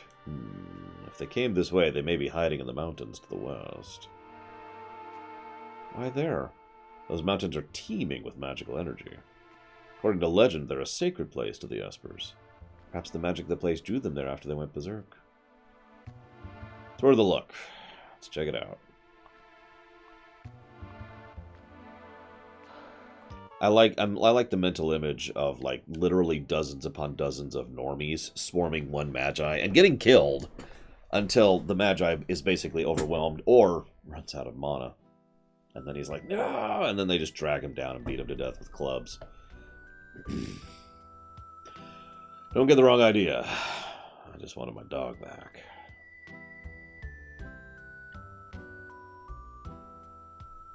You're leaving? I'll search for the espers in my own way, and not be seen again until the floating continent for some reason.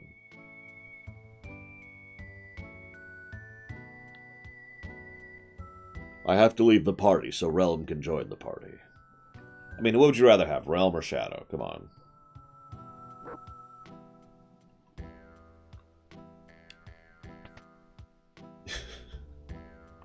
It is the Mandalorian way. Yep, okay. Wait, did I already... Pretty sure I did, and I'm right, okay. Realm. I am his sled! Savacom's pure evil, it's confirmed. Either that or Savacom loves all ninjas. Savacom? Do you confess to the crime of liking Edge? And Amaranth, and... oh god, what else we got for ninjas in the series? We actually don't have a lot of ninjas in the series. As far as characters. Yuffie. Yuffie. Okay, I like Yuffie, I'll give you that. Amaranth is a ninja monk.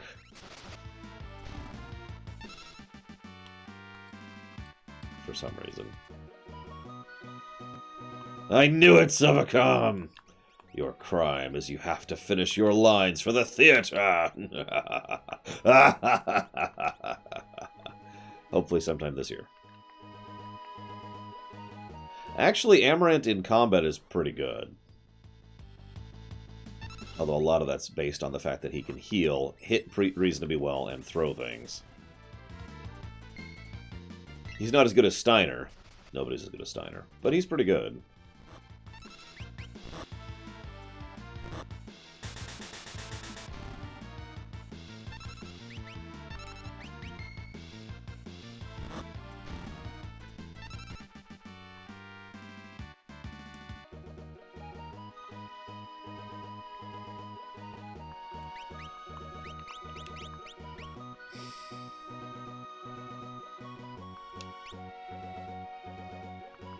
And yeah, as usual, adding something before Monk makes it cooler. Ninja Monk. Alright, enough. I need to give positives. I keep just delaying on doing this, because I keep debating in my head. No, I'm with you, Blue Wolf Alex. I mean, I don't like Edge.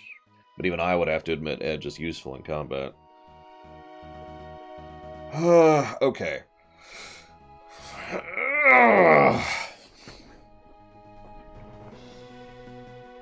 Nope, that's the wrong document. I need this document. I'm just going to put no cheats at this point. I'm not cheating in 6. I don't need to cheat in 6. I know what I'm doing. And like it or not, 6 is pretty well balanced.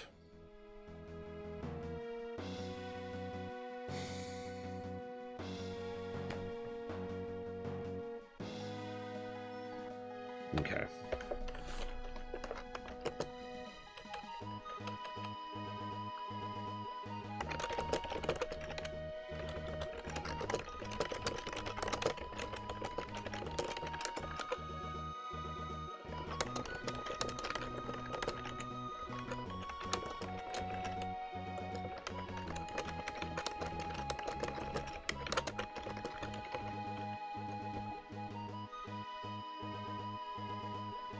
You think that's bad, Zalog?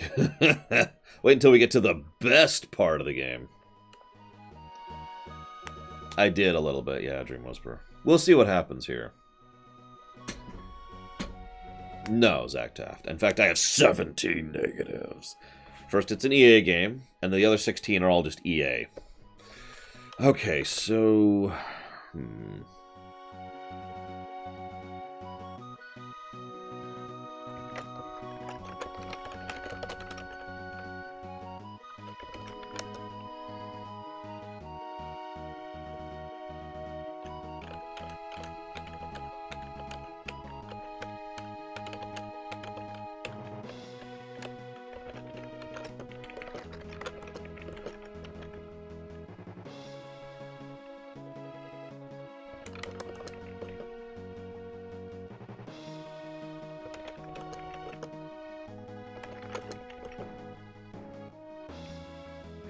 Actually, I don't think I did that.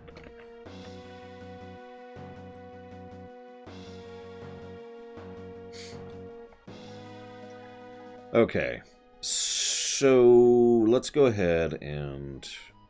Where's my... There it is.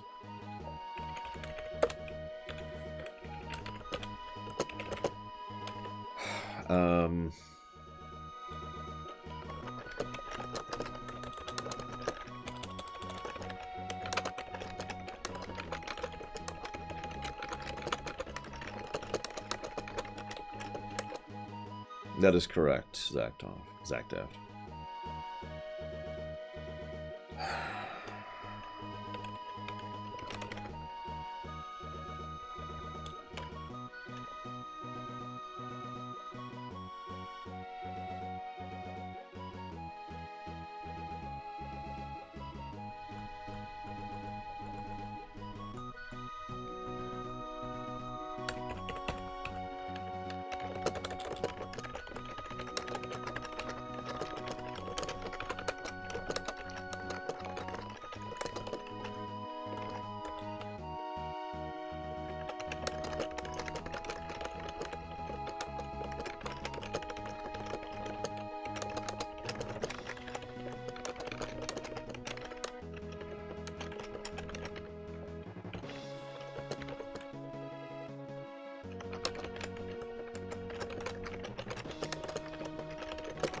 I did have a little help on getting the, walkthroughing to the best ending, though, Dream Whisperer. Although it was only a couple of things I wouldn't have done normally. So I probably still wouldn't have gotten the best ending if I was playing without, help. Because, damn it.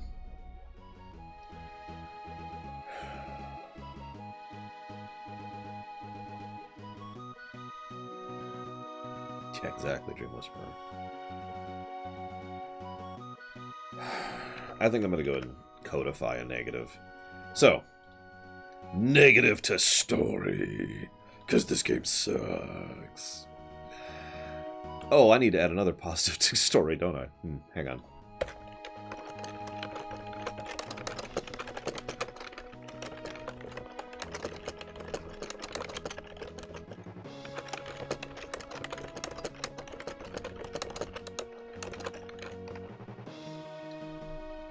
Lone wolf must die. Or, I mean...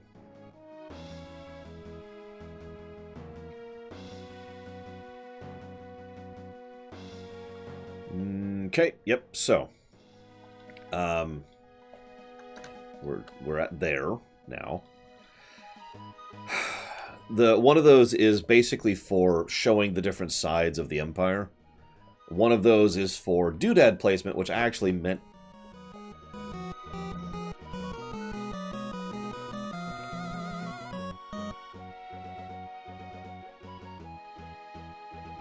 which I actually meant to do earlier, and I just spaced. And there may be some hypotheticals we're working on. I'll just leave those for later.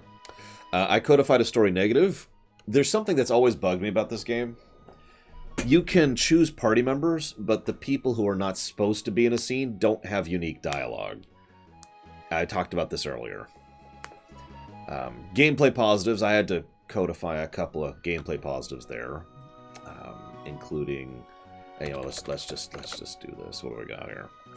We're up to here now with gameplay positives.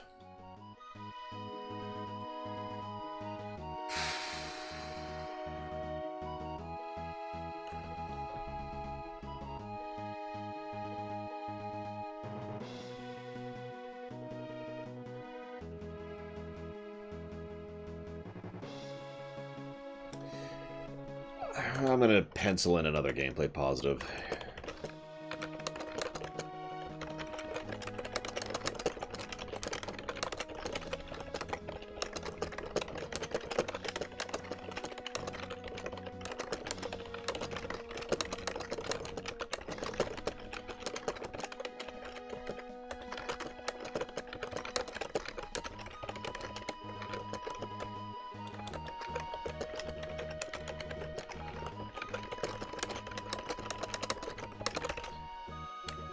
I should probably just codify this one. This is a plus for the general plot and pacing of the World of Balance. Let's just give that plus away. And let's pretend Valerian didn't donate any money just now. Everyone cool with that? No, I'm kidding. Let's see here. Why? Also, you spelled your name wrong. Unless you've changed your name, in which case I need to know, because I need to start calling you Emperor Valerian. I don't want to misspell things in my notes and say things wrong. You know, I'm down with changing names. Why does everyone want me to play that game? All right, thank you, Valerian.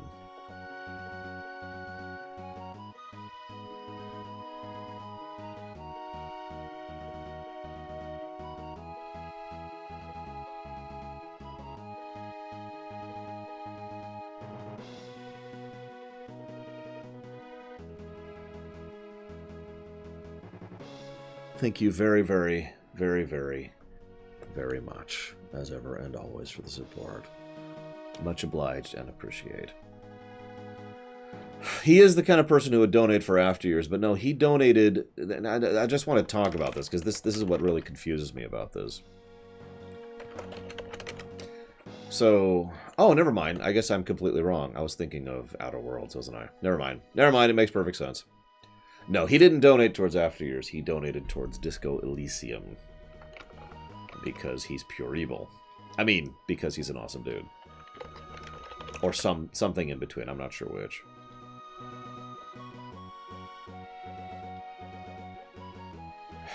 Straw poll is still broken. Consequently. Really irritating. Whatever. We'll deal with that later. Because we need to do a poll, but we don't need to do a poll until we finish this game, and then the next game, and then the next game, and then the next game, and then the next game. So we've got 5 games before we have to do a poll. I'm not reading the game out loud. I've already said this. It's not happening. I'll read some of it.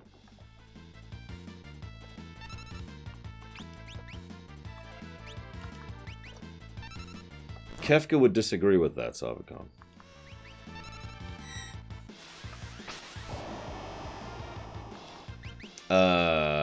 No, Zolo.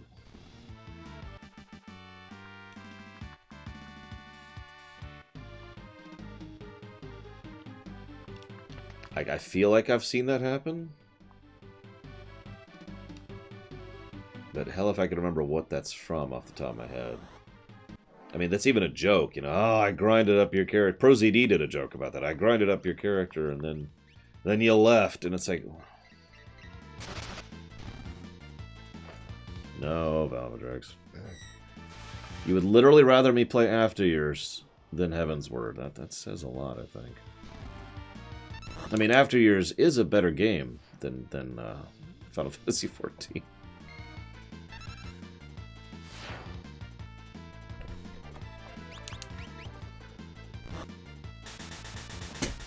Oh yeah, by the way, this is another time in which enemies have a high physical defense, because of course they do, magical area, etc.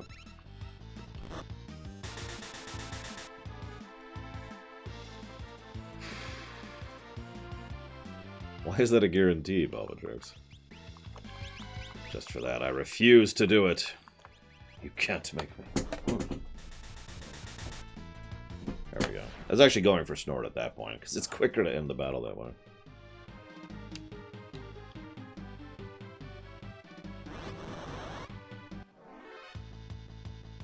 Yeah, that wouldn't surprise me, Balbadrix.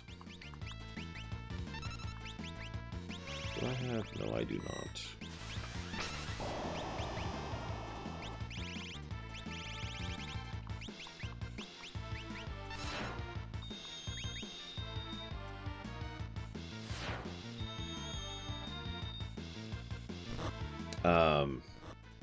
What?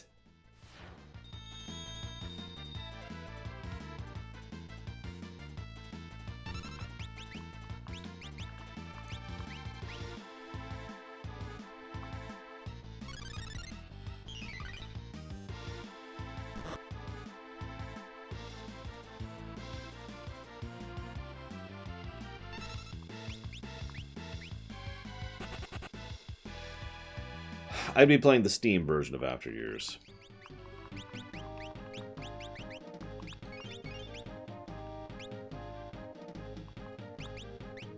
Oh god, moon phases. Why did you have to remind me that moon phases exist? The good news is after this section, I do actually have the ability to finally stock up on items, which I've been wanting to do since 3 dungeons ago.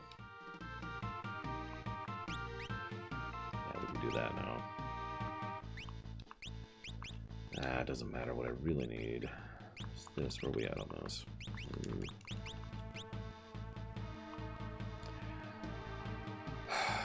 What do you mean, customize Robin? I ask in ignorance. Listen, the rest of Final Fantasy was all destroyed by one random bad guy nobody likes in one random game nobody likes except for Savicom.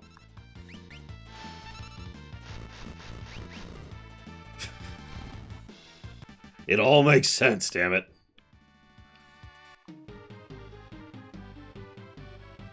Damn it, Valerian. I mean, I don't think I physically have the ability to play another version of After Years. I could be wrong about that? I don't know. Ah, so who I mean, appearance in class, sure, but who I actually connect with, that makes sense. Statues of the Warring Triad? Warring Triad? Oh yeah, PSP, which I actually owned that. That's how I first played After Years. There are letters chiseled into the back of these things. So, what's this Warring Triad? No, Zach Taft. It makes any game have 17 negatives. They're the legendary gods who created the power we know as magic. So they're the gods of magic? You could say that. Not really. This place is brimming with magic. Yeah, these 3 gods are the creators of magic, meaning they also created the Espers. It said the Espers once enshrined images of the gods in a holy place, so this must be it. The Espers must have been drawn here by the magic of these statues. So what happened to the gods after they made the Espers? Supposedly they tired of their fighting and turned themselves to stone. How long is the interlude? I don't actually remember. Legend has it they can be found beyond the sealed gate, resting in their eternal slumber. What if their magic is what connects the gate to the Esper world? Nah. If the Espers were drawn by these statues, they could be just ahead. Dun dun dun dun. Hey, Damashi. We could do Interlude 2 then if we do the PSP version, I guess. The dawn of magic. 3 gods descended from the heavens. Fearing one another's power, the gods began to war. Those mortals caught amongst the fighting became Espers and were forced to fight endlessly as slaves. In reverence towards the... Hang on. Realizing their power begot naught but strife, the gods at last agreed to seal away their strength. With the last of their fading magic, the gods returned to the Esper's free will and turned themselves to stone. The last words they said to these Espers were these: "Never must we be woken." In reverence towards the gods were these statues made, and in prayer that their power would never again be stirred. Let them serve as a warning to the future generations of the three gods who once descended from the heavens. Yeah, sure, whatever. Meanwhile, it's the third to last appearance of Ultros, who's apparently a gnome. I can't do any other voice for him. What do you want from me? Yeah, I'll finally get some respect from Siegfried. Oh, they're all glowy and sparkly. They're so purty. Hey, Squid Brain, don't you ever learn? Well, Mom always said I was a slow learner, but I eat fast.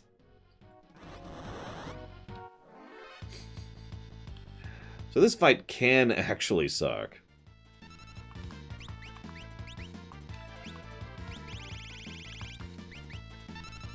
So we'll do the best we can here. Whoops, wrong thing.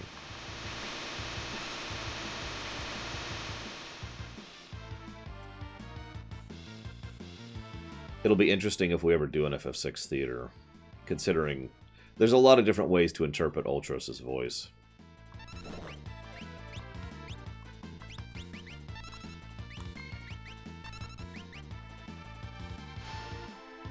Would I remove Ultros? Nah. I'd redefine him a bit.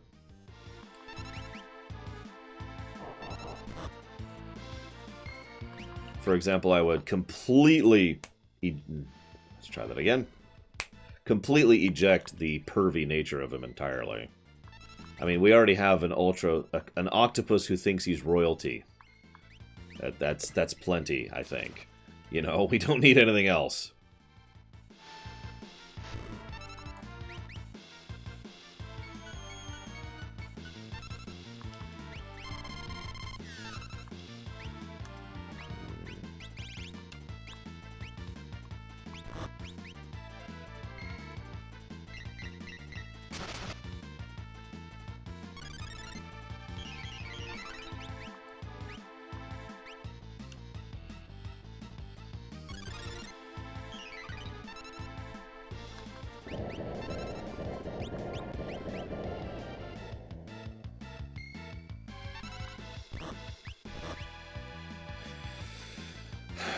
I don't know, Dream Whisperer. The World of Ruin isn't actually all that long, and we're going to hit the World of Ruin before our lunch break at this point.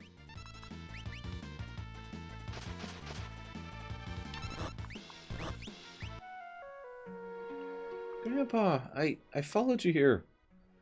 Realm? Thought I told you to stay home. I wanted to practice my drawing. I am a budding virtuoso, after all. Hey there, what's your name? How dare you ask my name?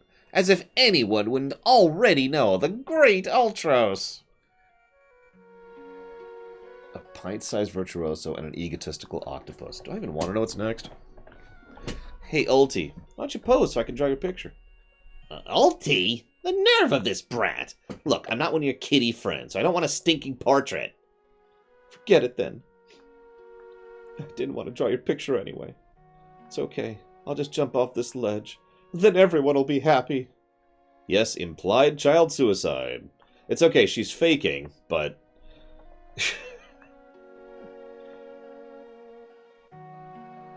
How dare you tease a little girl like that? If anything happens to her, I'm not going to forgive you. I didn't... Oh, jeez, what do you want me to do? Let her draw your picture. Maybe she'll even make you look good. I'm not cut out for this sort of thing. Oh, all right. Uncle Ulti really wants you to draw his picture. You're gonna love it. At any rate, get over here.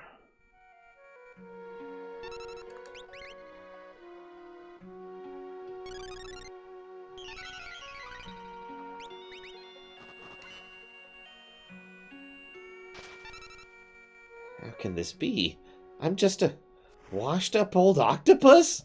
And I like to think that Ultros just runs off crying. Hey, did you see me? Wasn't I great? I'd be way more useful than Gramps. Gramps? It wouldn't hurt to bring her along, would it? All right already. Not like you stay at home when you're told anyway. Yay! Realm joined the party.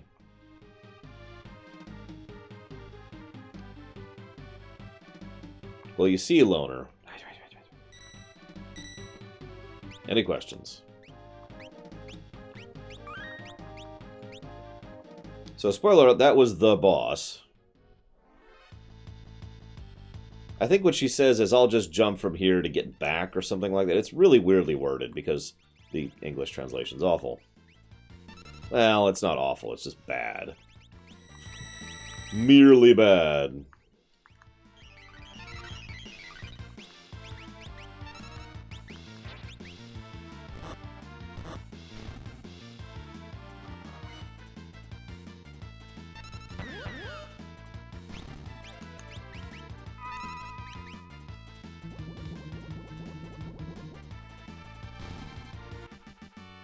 But yeah, the English version pretty much entirely ejects any implication of child suicide. For some weird reason. I'm not sure why.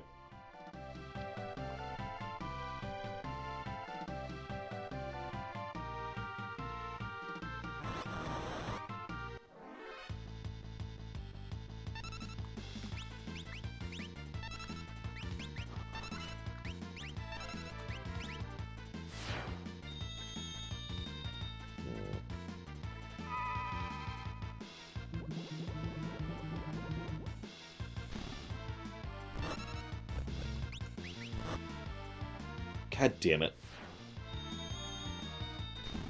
Ah, okay. We're okay, we're okay. Could have been bad. This cutscene makes no sense in the English version at all. Like, this is one of those sections where the dialogue is just nonsense.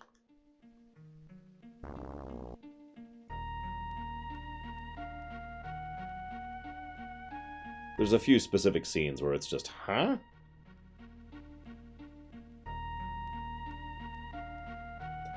What are they doing? There's so many of them. I had no idea there were this many. Gramps, take Realm and get out of here. Yeah, okay, let's go.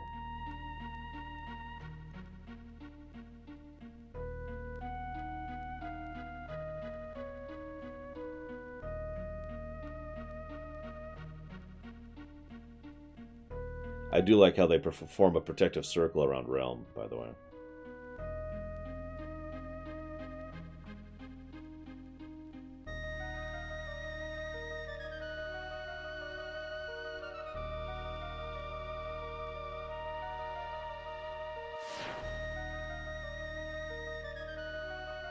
What is it? I sense incredible magical power in Terra. No, it's more than just magic. I wonder if she's going to go ballistic again.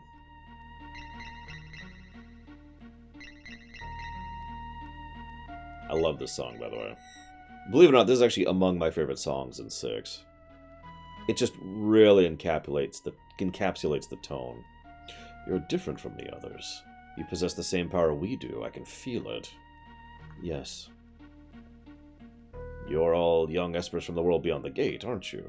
Entering this world is forbidden, but we wanted to do something for our friends who've been turned to magicite. We all gathered at the gate, and then Terra appeared. I could feel the strength of your emotions from the other side of the gate. When Terra opened the gate, so I was right, Velvetrix, for us, we were finally able to escape. But the moment we stepped into your world, we completely lost control of our powers. We destroyed an entire city and attacked people who had done no wrong. Well, same thing happened to me. We were discussing who exactly opened the gate, and I mentioned how it made sense that Terra, who is stronger than a typical Esper, with the best of both worlds, could open it from this side. And that just confirmed that she is the one who opened it. There must be something in your world that dampens your powers. Yep, that would be the statues. Freed of their reins, your powers ran wild. By the way, that's a plot point that not a lot of people catch. Some people have wondered how the hell regular human soldiers could charge into the Esper realm and capture Espers. It's because the statues actually dampen Esper power, so they defeated them and knocked them out, and then captured them while they were still in the Esper realm, when they were still weakened. So, I mean, there's still some holes that would need to be smoothed out there, but that's the idea. The Empire wants to make peace with you. Why don't you come with us? They would forgive us. Let's head back to Thamasa and meet with General Leo. He's a cool guy, and nothing bad's gonna happen. Look! It seems you found the Espers. I owe you a debt of gratitude. I am Leo, General of the Empire. My last name is really weird. Might I have your name? I am Yura. I don't have a last name because the Ultimania never listed one. What we have done to your people is inexcusable. We are in no position to ask for your forgiveness, but... Speak no further. We did not seek you out to chastise you for past mistakes. It is we who ought to be ashamed. We thought of you only as a means by which to wage war. How close we came to bringing about a second war of the Magi. We must put this all behind us. I think our work is finally done. Looks like true peace is finally upon us. Let's go back to Vector. Celeste? Please, don't say anything.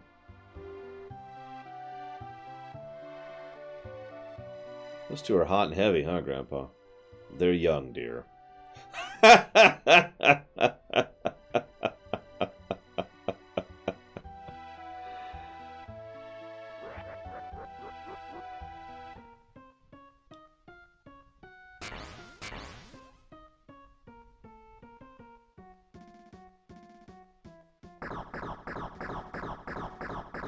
Tonk.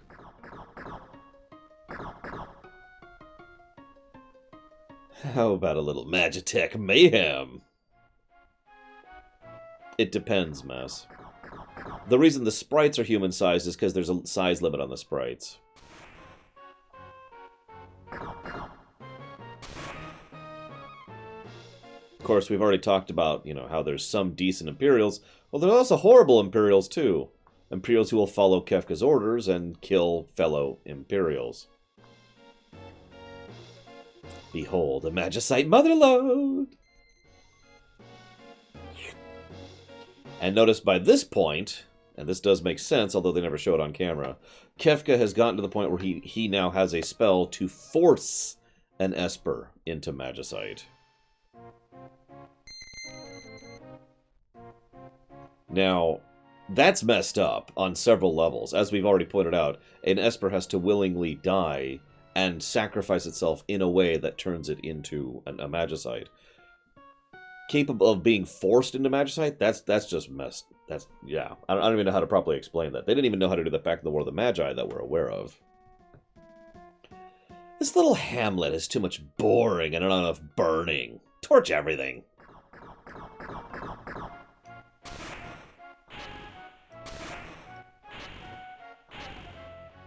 Oh god, you're right, Takoida. Straight up mind control would do it. All he needs to have is enough mind control to mind control them for just a few seconds, because Espers can suicide, and we do know that.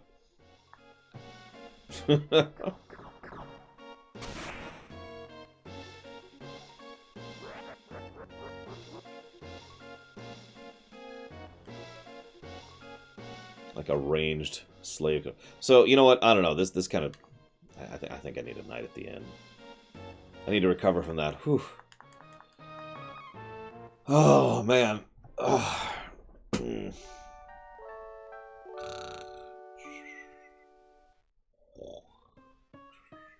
There we go.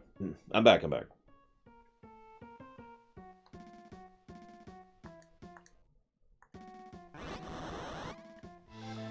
Holy crap!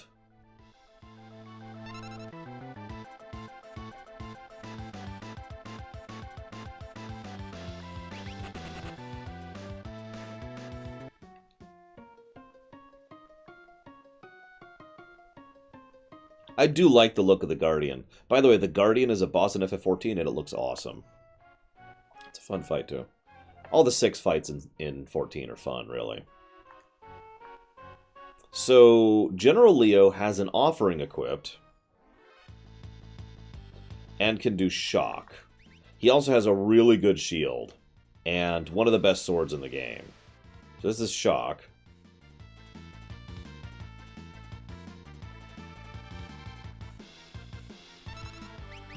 I meant to attack. Whatever.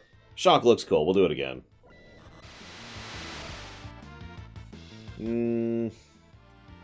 I'd say yeah, Valvedrix. I mean, they're good fights. Even the Kefka fight, which is a little basic, the gimmick nevertheless is enjoyable enough that I'm with it. Still not as cool as the X-Death fight, I would say. That's a better fight. They're all better than the Chaos fight. Screw the Chaos fight.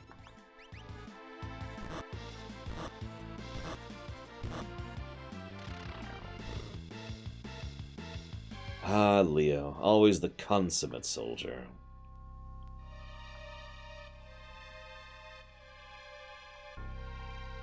Emperor Gestalt.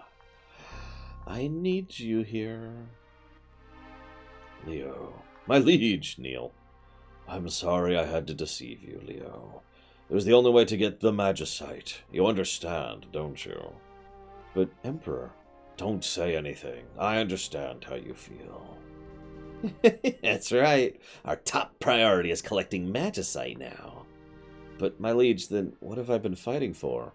Insert Mega Man X4 quote here. Leo, I'd like you to take a well-earned rest. A very, very long rest. What? You thought you actually hit me? I was just an illusion. Just like my Gestalt. You're really a slow one. And always, always, always such a little goody two-shoes. Kefka, you're insane. I'll tell your liege I had to dispose of a traitor. Die. Die. Die.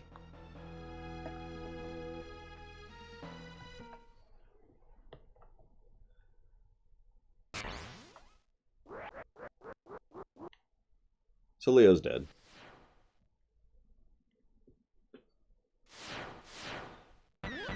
In the remake, I would have Kefka not stab him once. I would have him stab him each time he says the word die. Die. And then pull it out, and you hear the squelch as it comes out of his back. And then another one, and then he pulls it out, and then just stab, stab, stab, stab. And then he looks down. Kefka looks down at him, and the beginnings of a smile are there, but then it just fades because he doesn't feel anything. Because he's not actually satisfied by Leo's death. And then he's just like... And there's just this sigh of disgust of whatever.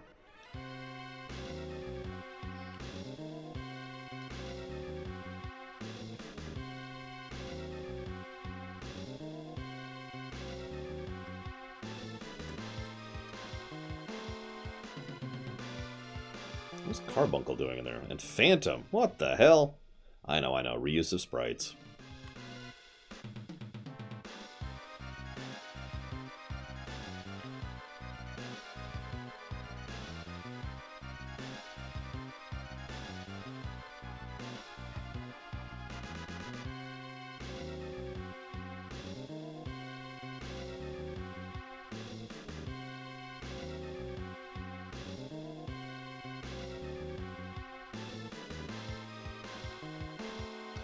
Oh, you all showed up for the party.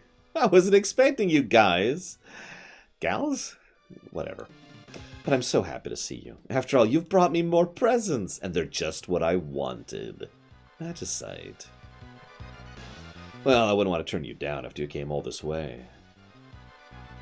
First, let's neutralize those pesky powers of yours. I've always liked to think that the specific way he neutralizes them is he basically detonates the Guardians in a way that does it. Just headcanon. Now, little espers, let's see those presents.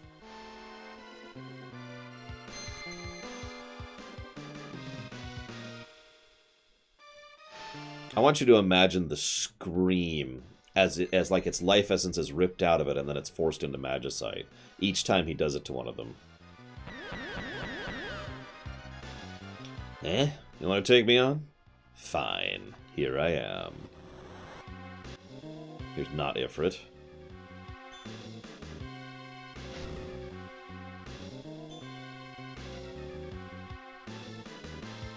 Thinking you could defeat me? How rich. Come to me, my Magicite pretty.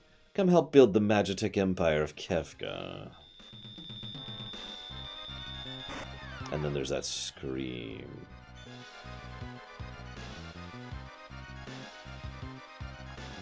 Ooh, it's warm to the touch. What a lovely treasure.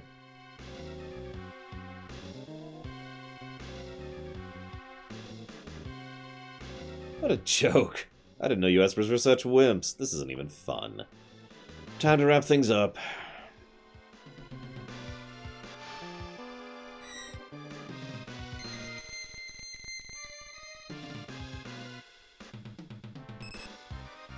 This should be plenty of magicite. Now all I need to do is claim that final treasure beyond your precious sealed gate. I just can't believe it. Meanwhile, in the future.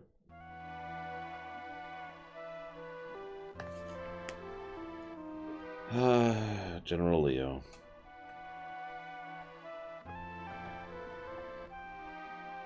People only seem to want power, don't they? Do they really want to be like me? Yes. I would kill for Terra's power. Not literally. I would tickle for Terra's power.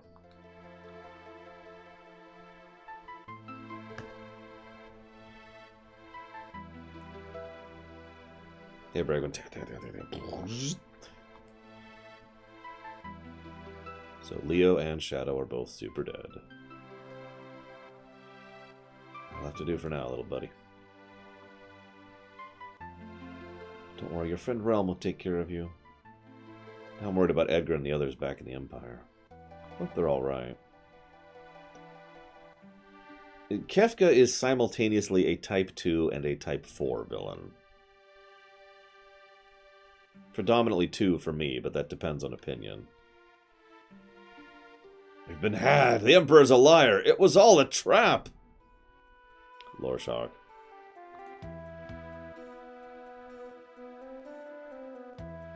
Thanks to King Edgar, we managed to escape before the trap was sprung. Good work, Edgar. Yeah, the lady who brought me tea tipped us off to the whole crooked plot. I'd barely finished exchanging pleasantries with her when she just blurted it out. Pleasantries? Did you think I would be so rude as to meet a lady and not make any moves at all? It's a matter of courtesy, dear brother. Courtesy! General Leo's dead. Kefka murdered him. Is Leo dead? What a terrible waste. He was one of the few people in the Empire who truly understood. We need to rethink our plans. Let's return to the airship.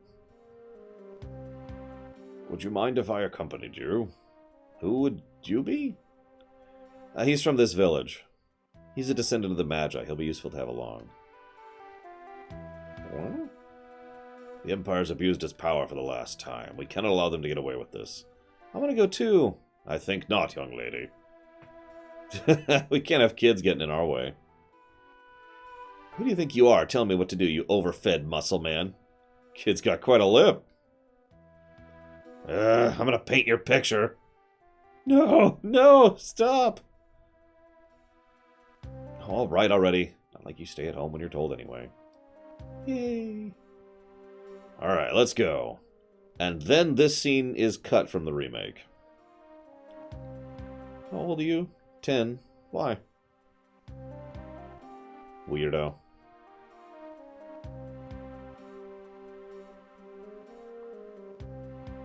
I'm not even going to read that out loud. I'm going to save really quick, though.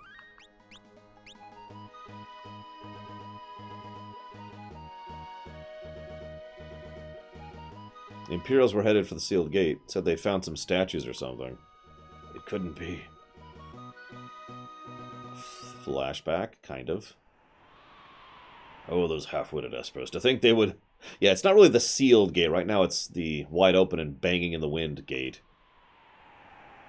I only need to reach out and claim it for my own. All my dreams fulfilled. Hurry it up. There's two theories, Kay. One is that he's been powering up steadily throughout the course of the game, which is my personal theory. The other is that he's always been that strong. He's just been holding back because of the Emperor's plan, which came to fruition, so now he doesn't have to hold back anymore. Take your pick.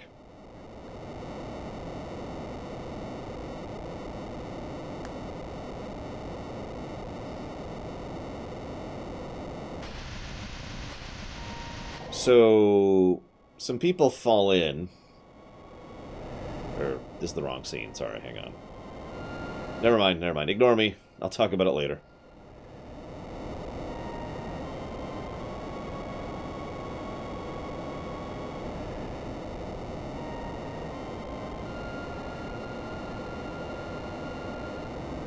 Yeah, no, I've always held true to the idea that Kefka just slowly gets stronger throughout the course of the story. Not only does it make sense since he's basically the main character of the game, but it also serves as a nice parallel of him to us.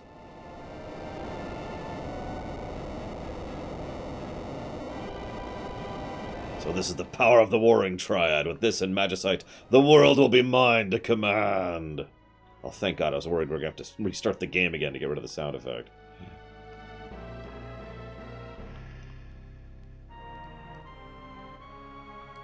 If the three are ever moved out of their perfect alignment, it would destabilize the world as it speaks. I mean, I agree with you, Blue Wolf Alex. So, need to very carefully not go to the floating continent. Okay, there's actually only one thing I want to do here, but I do want to do it, so let's go do it. So let's scooch up here, and then do this. There we go. What's my level? I'm fine. I've beaten the floating continent at a lower level than this before. I have. I've had viewers call me insane for beating the floating continent at a lower level than this before.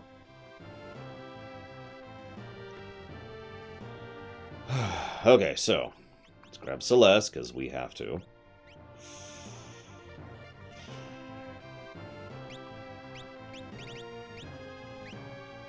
Nah, Doomgaze is World 3. Or World 2, excuse me. This is not FF5.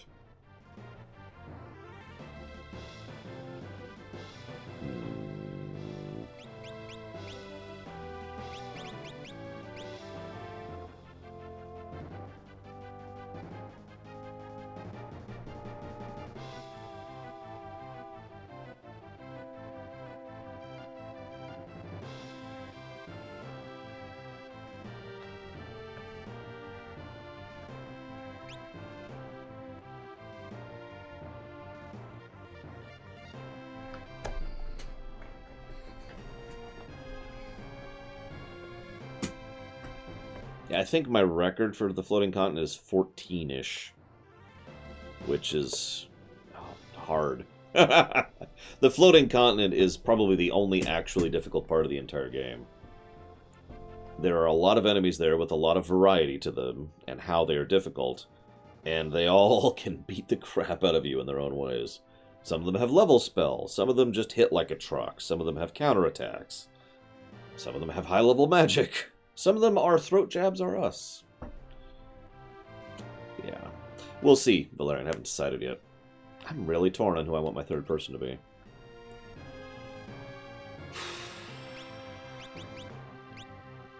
Let's just make it Mog. He's going to be a main character in the World of Ruin anyways. Okay. So I'm going to want the usual setup on him.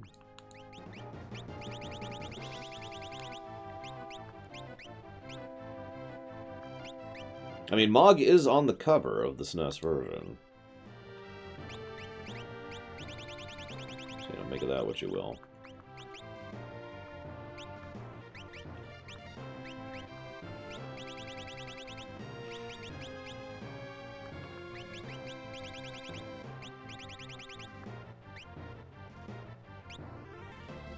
Actually, let's do this instead.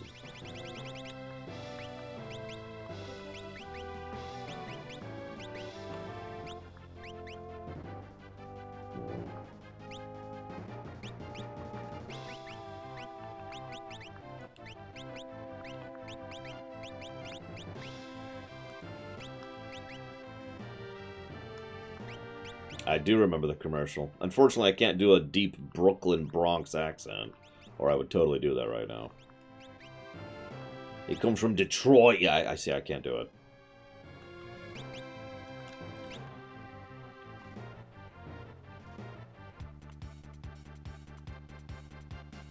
Oh, I like that idea, Damashi. Such a waste. He was so useful. Oh well. We have better tools now.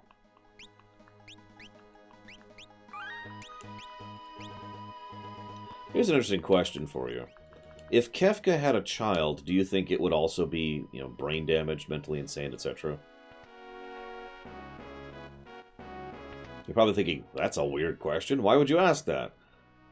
Well, Geshtal wanted Kefka and Celeste to breed.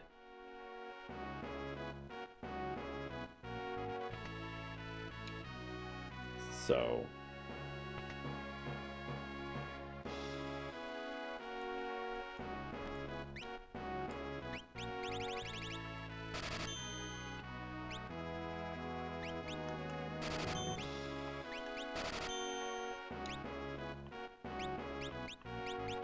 yeah.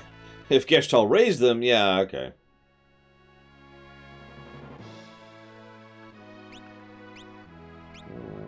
Let's buy a few more of those.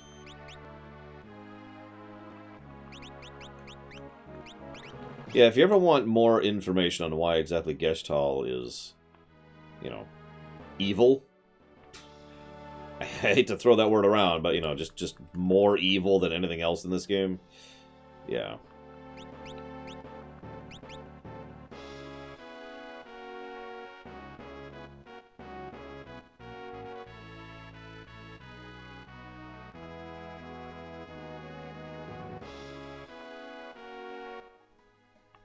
I mean, I do say Hojo is the most evil person in that game, too. Although we'll see if the remake confirms that. Okay.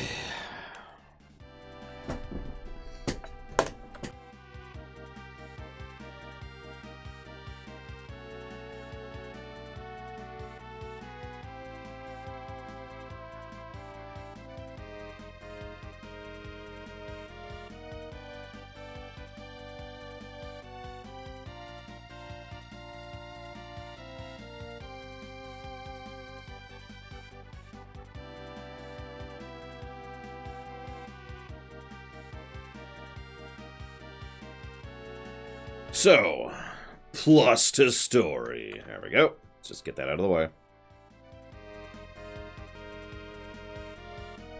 What?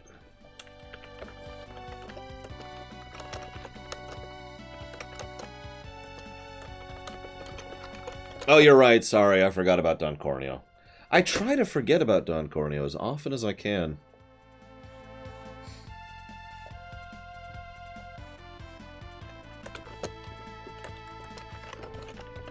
Hi, Neurozones.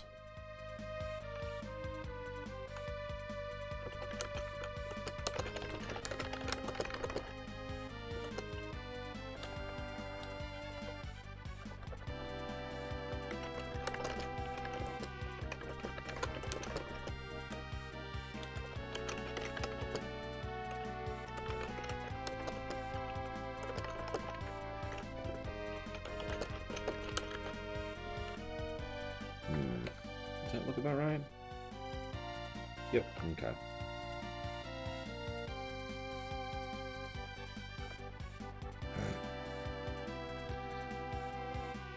That is the idea, Zactaft, yes. He will already be dead.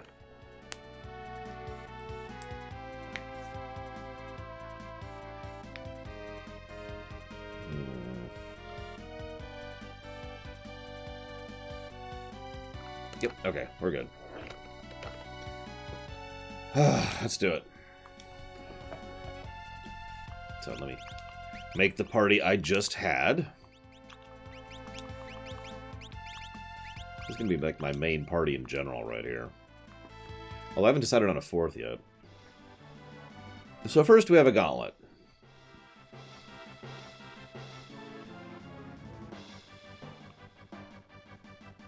In all honesty, this scene would probably be really awesome in, my remake. Rather than just a sequence of battles, one long extended conflict on the airship as we fight the Imperial, what's left of the Imperial Air Force here. Okay, that hurt.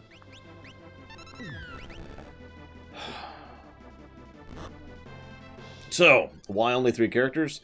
Because the game forces us to take only 3 characters because it really, really wants us to have Shadow in the party when we get to the floating continent, which irritates the crap out of me.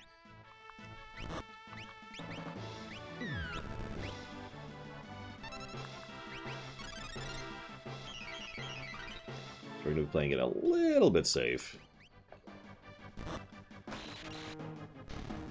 I've actually been debating if we want Shadow to die.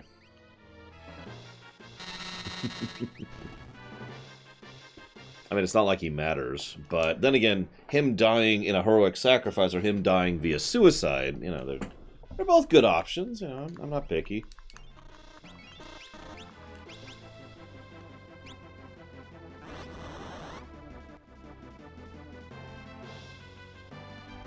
It's more a matter of, well, as I've said before, the first time I played this, I didn't know that you just had to wait until the 6-second mark or whatever it is.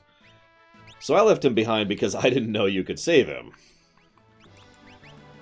So,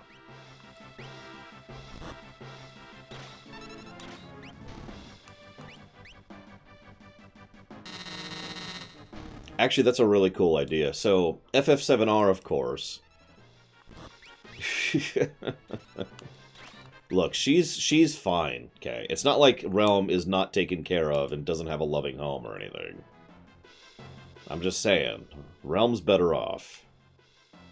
Anyways, I like the idea, like, so in FF7R you can switch between who you're controlling at a given point in time. I like the idea that you can switch between the whole party here, not just the main 3.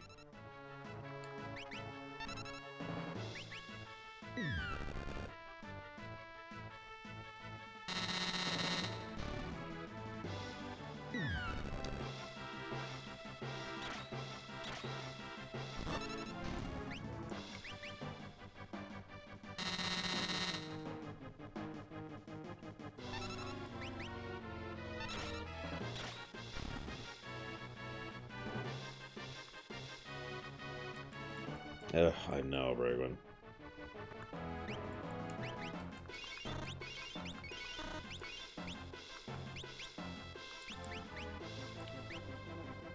What's funny is I definitely waited for Shadow. I don't remember how long I waited, but I gave up before it, before it happened. I was like, and I just got freaked out. I didn't want to do. So the first time I played this game, I was getting wrecked by Atma, by the Atma weapon fight. So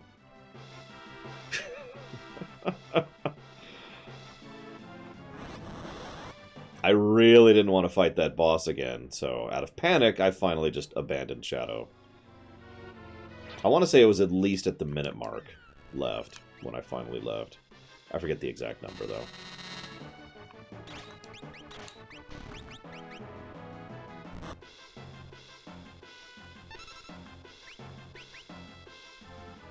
It also doesn't help that there's a boss right after Atma, which is deceptively difficult.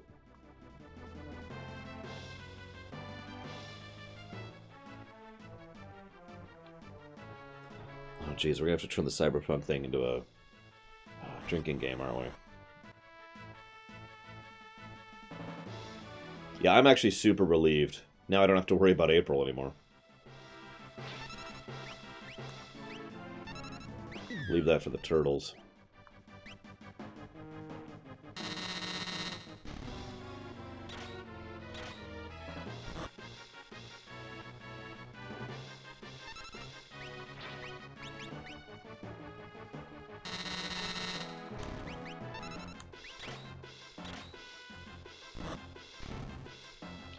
You know what's funny is this gauntlet would piss me off if after the first boss fight they didn't auto-heal you to full, which they do, by the way.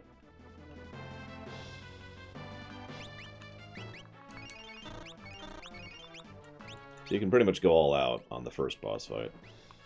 What are we doing down here? Ugh, 3 more.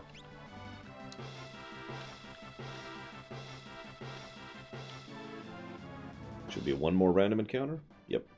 Right there.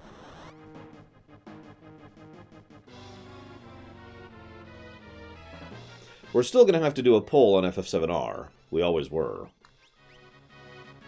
The only thing that changes now is we only have to do a pull on one game at a time rather than two at the same time.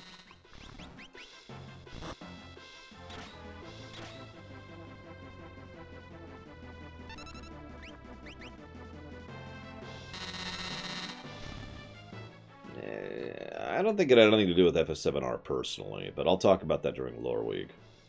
All I'm going to say right now is the beginning of the fiscal year is April, and I'll just leave it at that.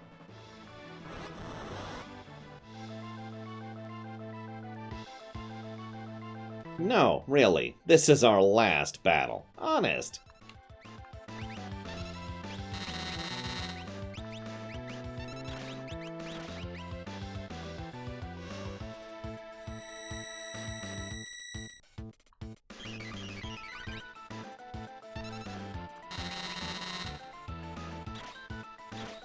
God dang it. I just noticed that. You cannot fight Ultras in the World of Ruin, no.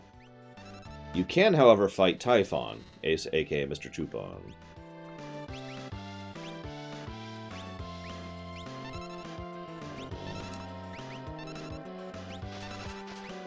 That really sucks.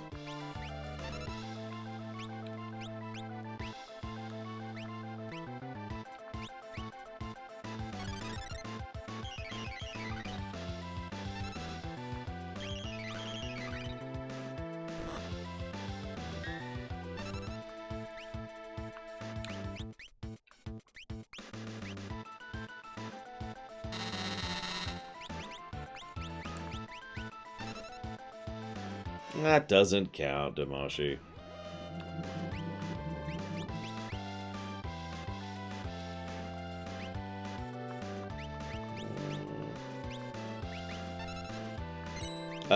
You just don't have it. You have it be on the airship, okay?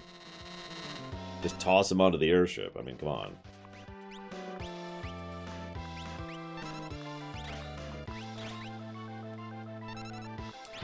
Like I said, most of the previous fights would just be on the airship, too.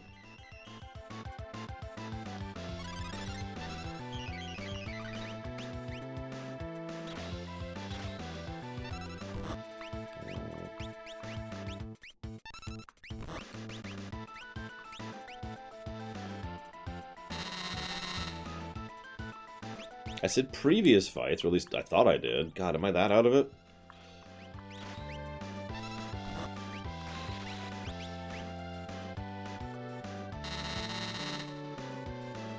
There we go. We win.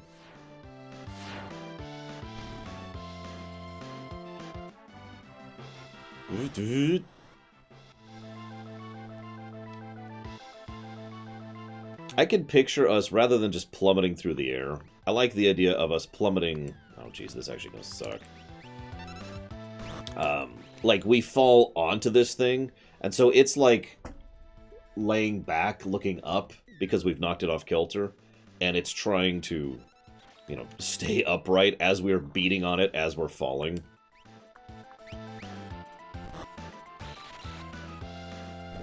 Okay, one down. Can it wait till after this fight, Joe Neutrino? If you insist, I will have Mog stumble, because that's what's going to happen. Oh, god dang it. That...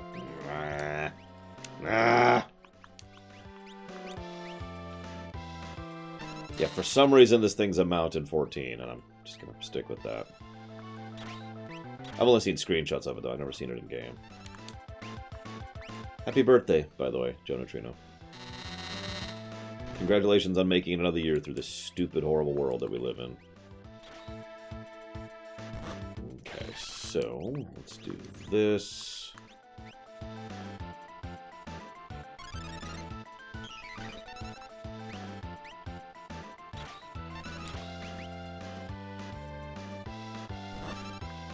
I don't even remember that, Dominix. I'll take your word on it.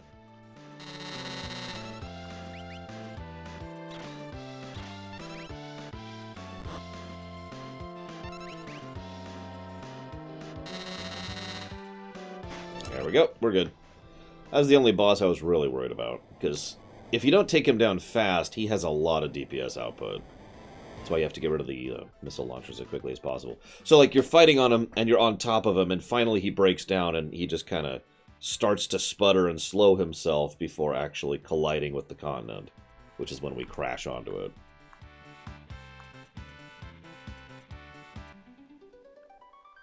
Plus to music.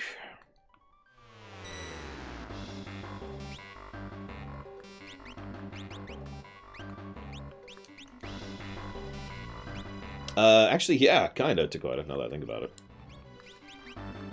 Not deliberate, but yes. Okay, so he already has that, and he already has that. Do I want to? Zozo was good stuff. I mean, it's always good stuff, so that's not a surprise.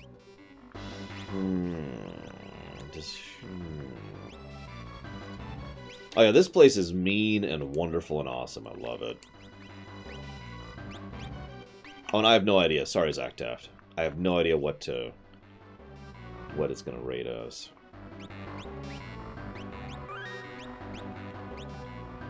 Listen, Kay.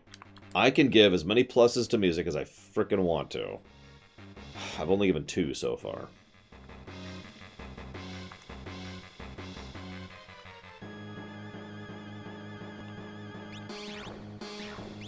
Even in the, this version, the patched version, this music's wrong for this section. And where's the other one? Yeah, I don't actually want to do that. I take it back.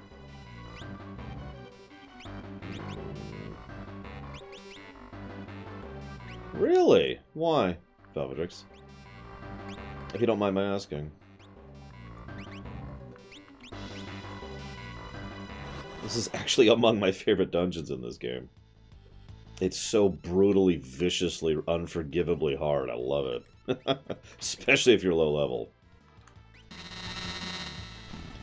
The only thing I don't like about it is it looks weirdly organic, which it shouldn't. Ah, I forgot to buy shurikens.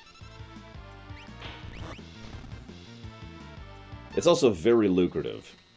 Not in terms of equipment. This is actually one of the only dungeons in the entire game that doesn't have good equipment layout.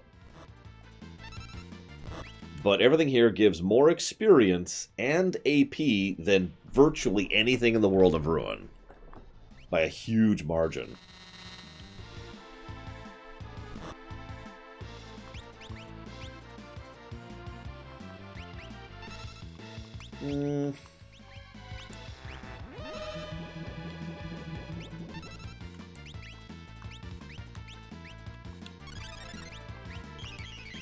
So I'm going to cover for a second here.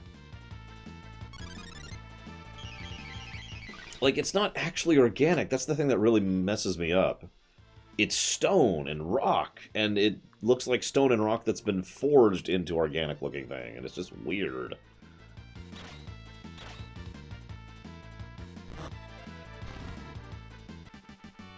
I don't know. I'm pretty sure a lot of people mentioned this back during the actual lore run. The idea that this place is basically just being massively warped by the sheer amount of magic that's pouring through it. Oh, it's amazing, Estus Flakes. I love it. Even when I have to actually think about a fight, like I just did, that's still just zoomed by. Okay. Now, you know what would make this dungeon suck? No second save point. I'm actually not going to do that. Imagine if there was no second save point in this place. That would seriously suck. But there is, so we're okay.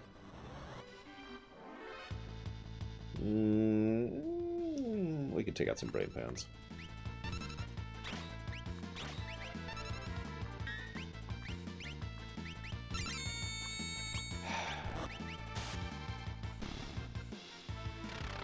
God dang it. Okay, I've changed my mind. We can't... Well, no, we have to kill them now. Pink is the worst. I told you guys, pink is the worst. There's a surprise appearance in Jedi Fallen Order.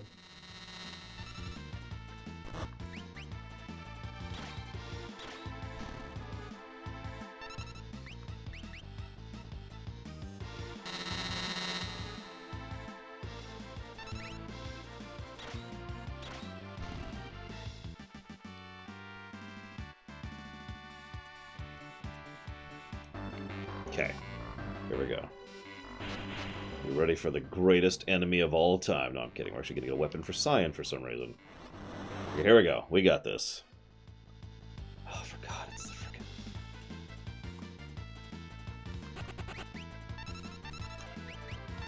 You just did, Zach Taft.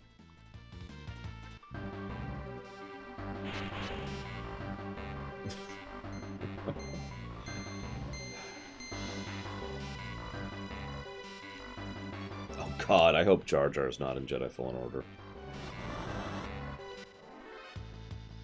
Okay, the only encounters we can't run from. They need to die very quickly. So we're gonna do just for, where is it? There it is, just for you, General Trino. Hey, it worked! Oh, absolutely, Valvedrix. Probably freaked the hell out and wanting to get out of here as quickly as they possibly can. Like, I like the idea that they're basically literally panicked as we're fighting them. Hey, he even did a good attack. Holy crap.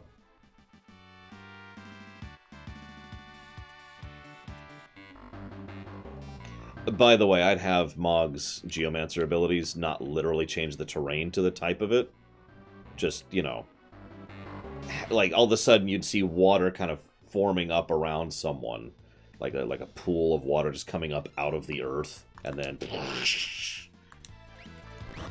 you know, stuff like that. God dang it. Just for that, we're going to do it again. And probably fail this time. Nope. Wow. I really wish I had more frickin' shurikens.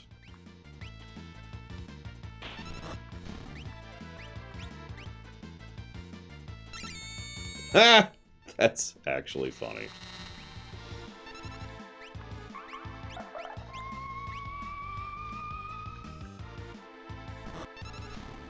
So, Zach Taft, since you don't seem to be understanding, I want you to imagine that you're watching Empire Strikes Back for the first time, and before you watch the film, and you've never seen the film before, someone says, "Man, I can't wait for you to see the big spoiler towards the end." That's spoiling.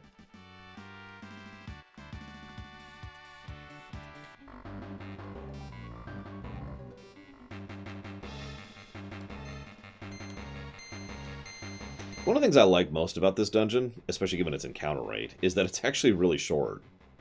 It's in fact one of the shortest dungeons we've had to date. Oops. Yeah. Funny fact, these are actually the most lucrative enemies to fight in here.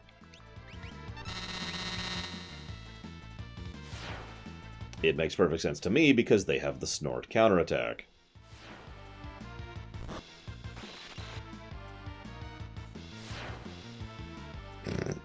So,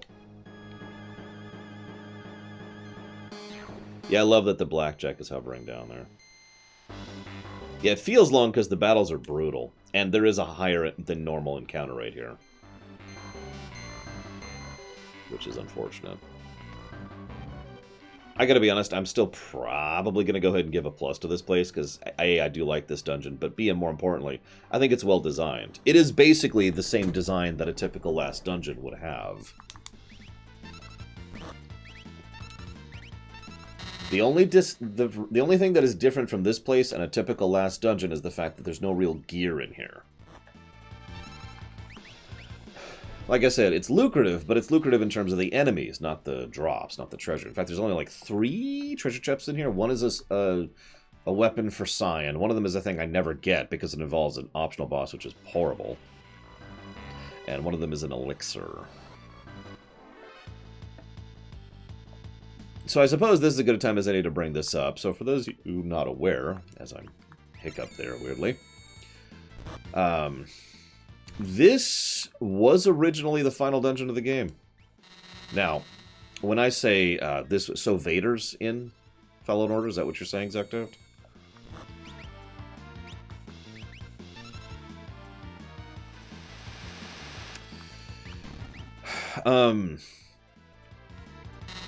The original reason, okay, They were making this game, and for basically the first time ever, they were actually really ahead of schedule when it came to the production cycle. So they decided, why don't we just keep making the game? Why don't we just add on to it?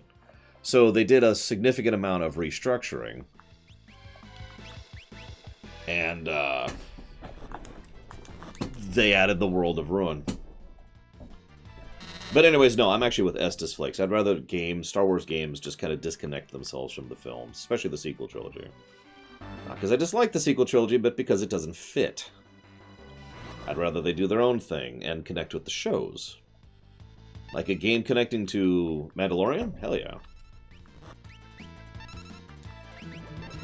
I mean, as horrible as this sounds, you know, most SNES RPGs weren't really that much longer than the point at which we're at right now, so...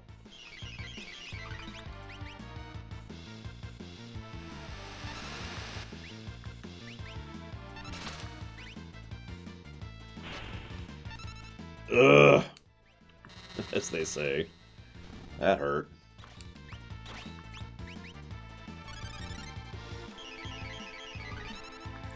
But yeah, if anybody's ever wondering why exactly the World of Ruin feels like it doesn't quite connect with the rest of the story, this is why.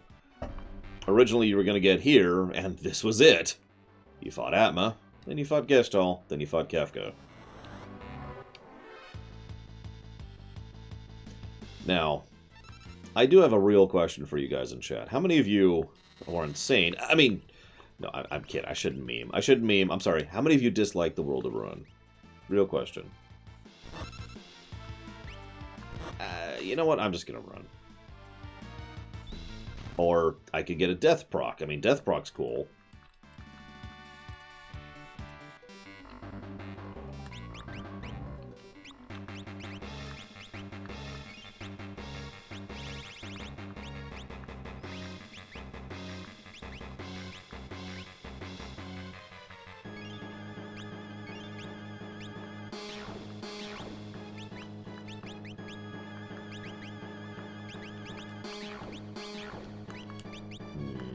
Actually,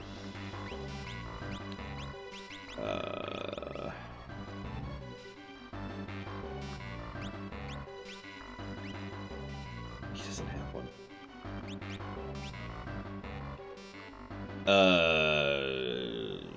Think Mass Effect 3 ending, okay? Ooh. You can try. I hate to risk death so close to the save state, or save point.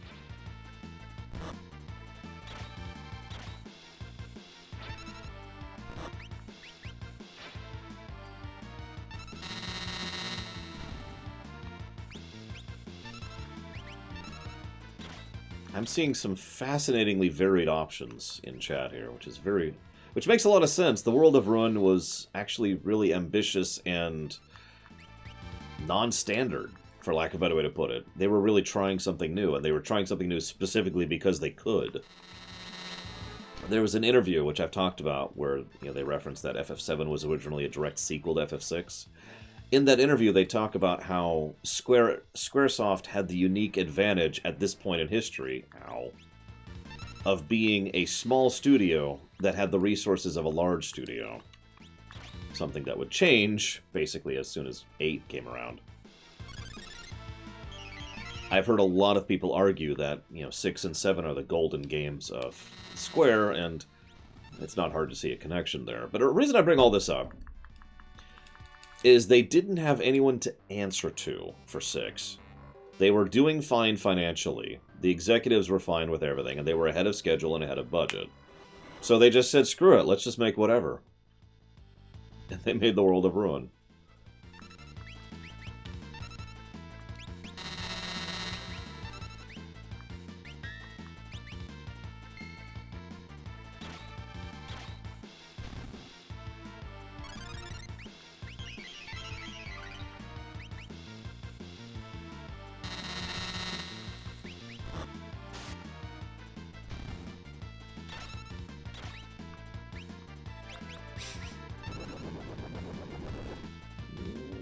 Okay, we're okay.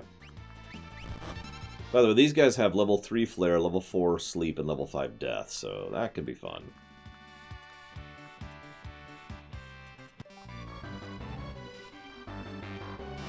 come on! 2 more steps. Okay, that's okay. Platinum Dragons. If this is a behemoth, I would just kind of spit. Oh yeah, the crossbow's completely obsolete at this point. It's just too worth it to focus fire damage at this point we're at.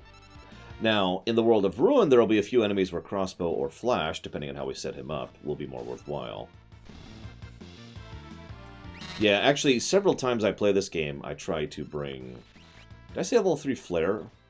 I'm at level 3 muddle, level 4 flare. Sorry, had it screwed up. Anyways, several times I play this game, I bothered to bring Strago here. Just to learn some, you know, spells.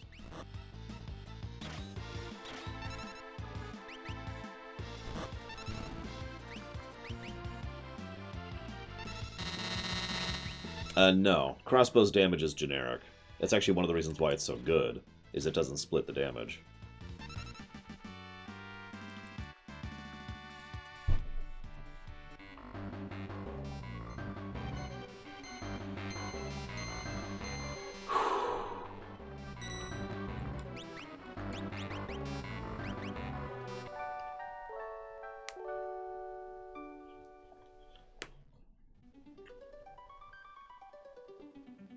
Basically, yes, Dakota. I forget the exact numbers, but it's something like they need to do... It needs to be 4+ enemies to really be worth it in late game.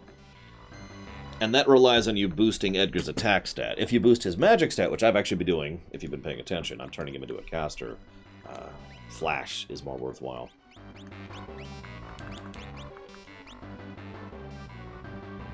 Go ahead and grab the tent here. Or, I mean tent, sorry, beret. God. Someone said tent in chat, so I was thinking tent. Damn you, Final Harmony. Alright, let's go beat Atma.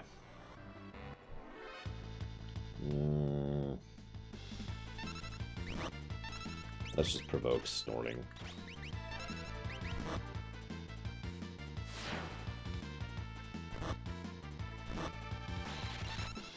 Come on.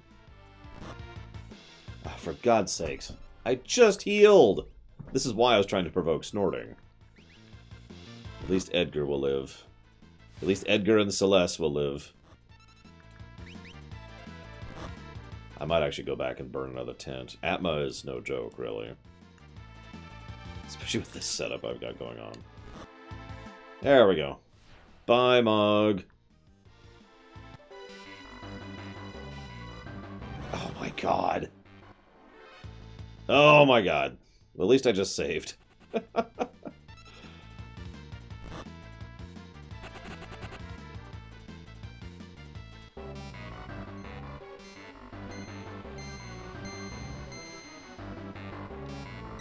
I have no idea what that acronym means. I'm sorry. I am old and stupid. Actually, no, I am not, Kay. I am very heavily debating not using the Moogle Charm in the World of Ruin. I haven't decided yet. I've never done that. If I have no memory of doing it. So, I'll debate it. For God's sakes, frickin' dragons! Yeah, I'll do 0.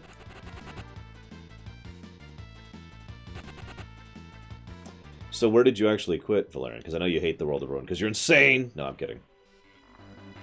I am curious why you don't like the World of Ruin. I've heard plenty of valid criticisms.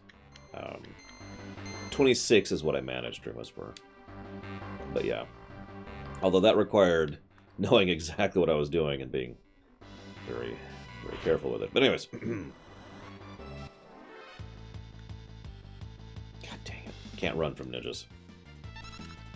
But yeah, I've heard plenty of valid criticisms about the World of Ruin. The most obvious one being that the plot stops moving at all. Because there is no plot to the World of Ruin. God damn ninjas!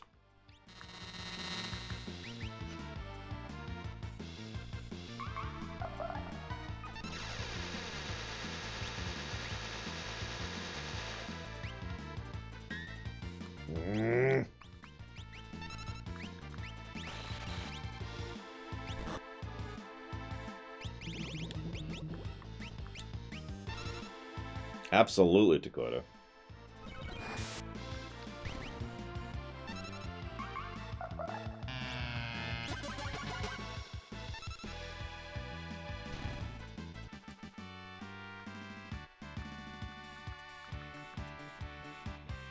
That was nearly very bad. Let's switch him off to... Yeah, Mog is just Mog. I mean, what do you want from me?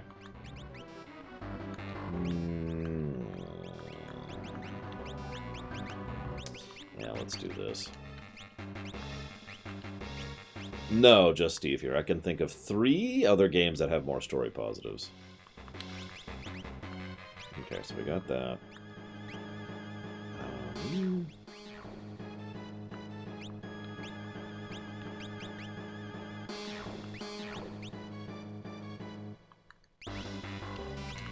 Okay. Oh, I need to heal. I should probably heal. After this frickin' ninjas.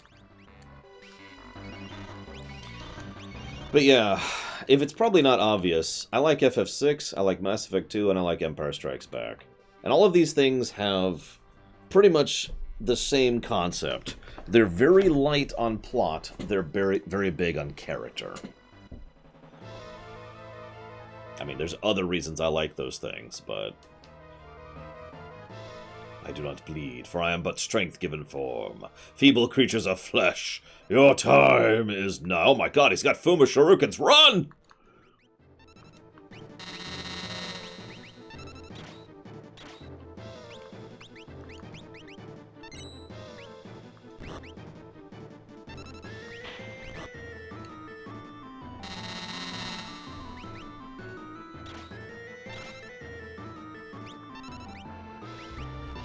Oh, bull crap.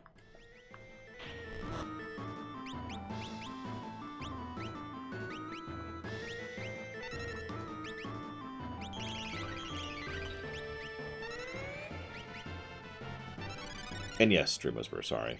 Let's concentrate. This can actually be a rough fight. I think I'm gonna be okay. God damn it! I was ready for it, and then you were a dick. Oh.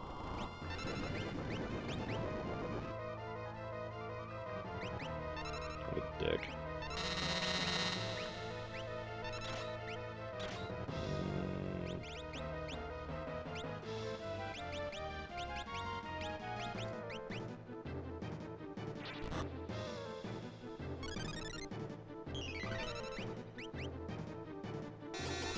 God damn it.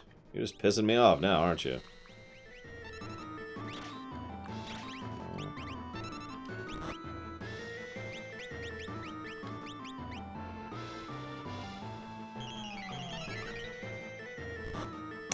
Neither Zactaft?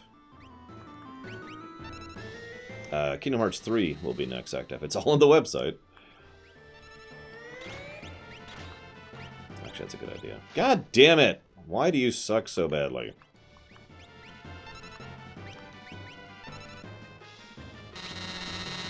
Does he have... No, he doesn't. Of course he doesn't. Shadow is basically tied to throws, yes. That's his main damage dealer.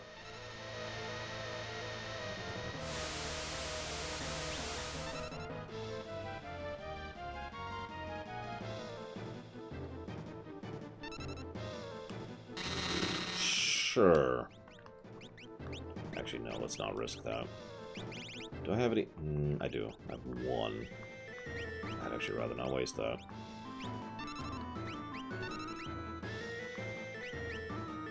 No, Dream Whisperer. Well, yes, but mostly no. For all intents and purposes. God damn it! Okay, hang on. Is there a thing to...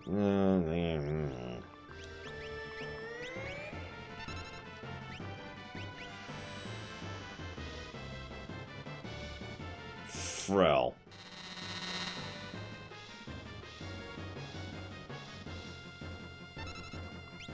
Fine. Or sure, that's great. And now he's gonna Flare Star. God dang it. That was like the perfect storm of everything going completely wrong. And she's dead.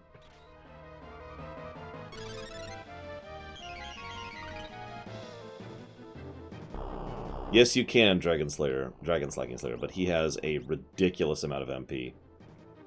It has been argued by many people that it's harder to kill him via MP than it is by HP. But yes, you can drain his mana to empty, and he will die.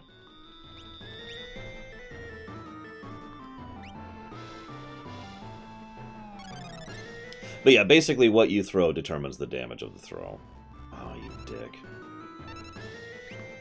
Then this might actually be a wipe. This might be a straight-up wipe.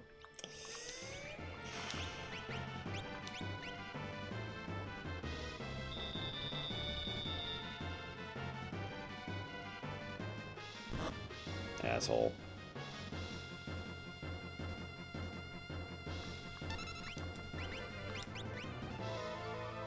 It's the only one I know of off the top of my head, Dragon Slaying Slacker. There might be another one. Don't quote me. Asshole. Oh, nope, that's okay. That's actually really good that he did that. Okay, so let's do this.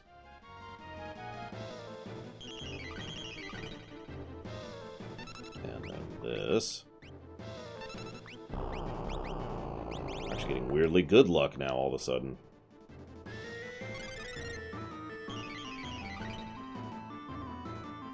God, he did a number on Shadow. Imped, stopped, and slowed. In case you weren't paying attention to all those.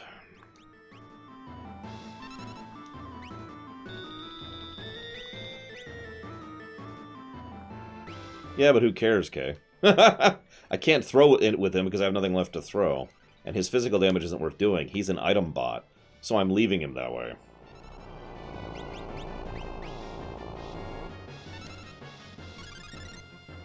That's a bug, Loner.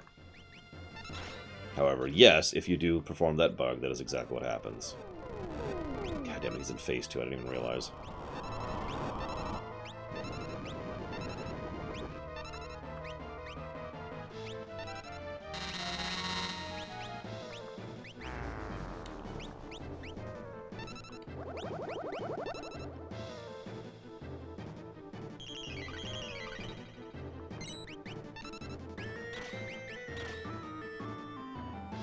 No, okay, you definitely can't absorb Flare.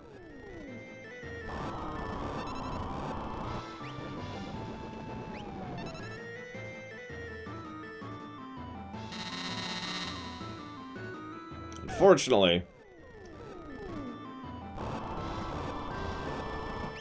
I'm an idiot. Ah! Okay.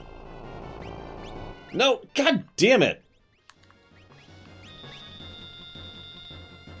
Must kill K. We didn't really discuss Runic because it's actually mostly worthless. I know that I'm literally relying on it right now, but for the most part, Runic is just not worth the time and effort.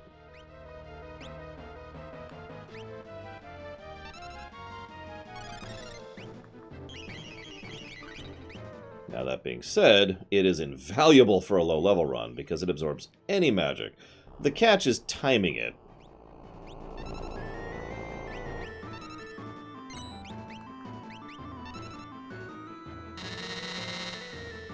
There we go.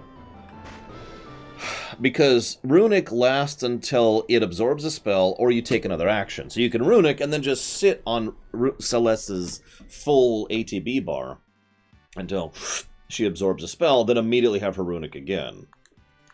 Which can lead to some good setups. I have no right to fight at your side. I'm at peace! Sure, Shadow. Ironically, the next boss is usually harder for me. But first we have a plus to story. I mean, a cutscene. I think you know the answer to that, Dakota. Well, well, look who's here. I see you all came to die together, then. Well, you're just in time. Behold the Warring Triad. Which are decent bosses in 14. The goddess fight is the most interesting of the three. Oh, what power! I've got goosebumps. Prakeshta, please stop this madness. I'd rather attack you with magic. and imprison your friends in pillars of magic. You don't get knocked off. That would be a long fall. Celeste, child, you alone are special. Why don't I give you and Kefka the task of creating progeny to populate my new Magitech empire? Kill the others and we'll forgive your treachery.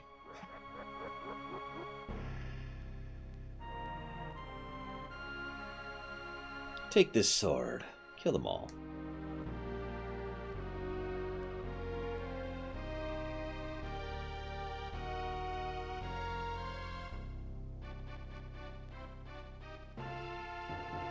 Celeste, together we will rule the world.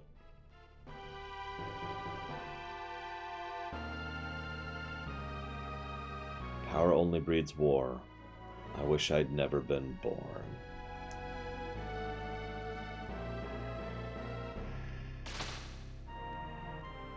No, okay. Basically, nobody has anything to say here other than Celeste and Shadow.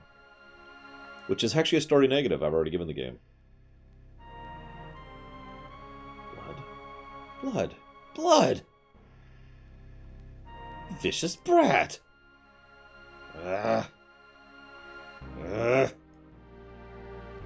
You know, you really are a stupid, vicious, arrogant, whiny, pampered, backstabbing, worthless little brat!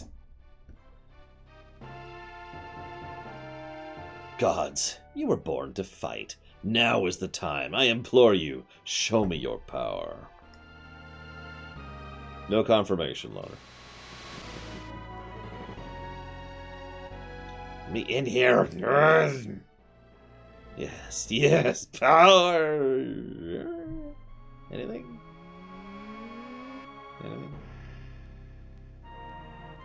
Now listen to me. No more playing games. I command you, show me your power. Kefka, stop. If you revive them, they'll destroy the very world we want to rule. There's no value in that. Shut up.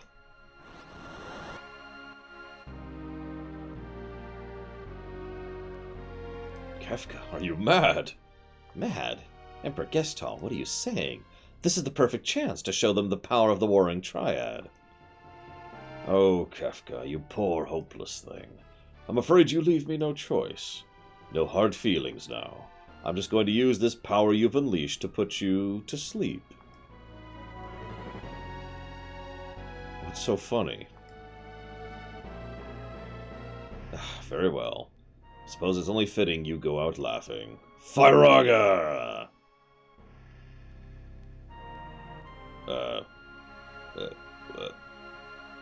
Flare!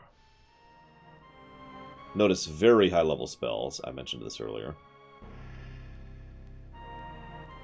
What's going on? Why isn't my magic working? Meltdown! I prefer Murton.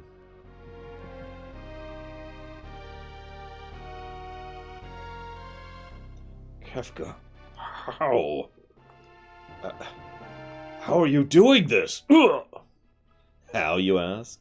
By standing at the center of the Warring Triad, of course. They absorb all magic sent their way. Or hadn't you noticed? Triad, your first victim has stepped forward. Show this useless old man your true power. No, Kefka! Stop playing around! I said show him your power! Incredible. It's a lightning bolt! We've certainly never seen that before. In my version of this would basically be the Light of Judgment. Smaller, more focused, but same general effect and sound design. Run, run, or you'll be well done. Bullseye! Kick. Kick. Oh dear. Well, I guess I was a bit hasty in calling you a useless old man before. Now you're useless.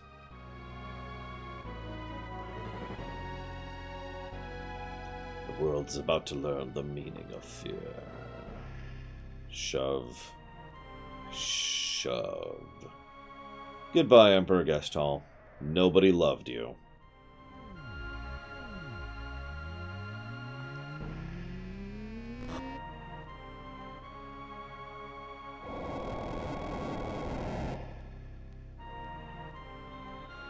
Kafka, if you disturb the pallets, their power will run wild. Oh no! That would be terrible!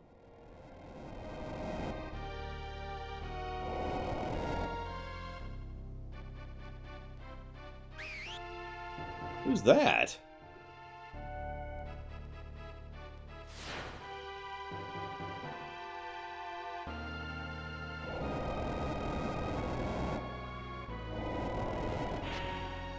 Oof.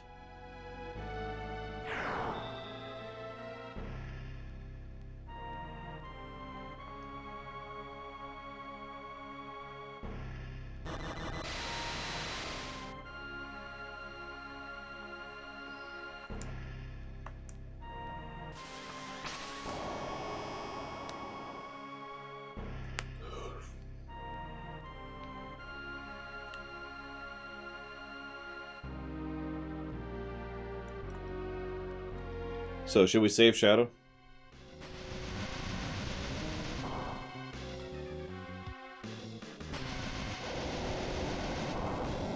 I actually like that idea, okay. Flinging Gestalt by his hair is just wonderfully insulting, you know?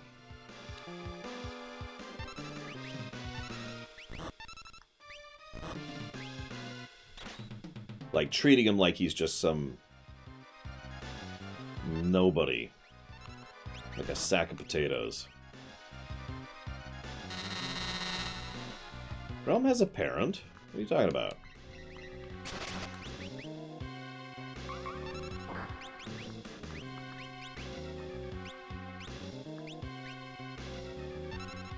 Oh god.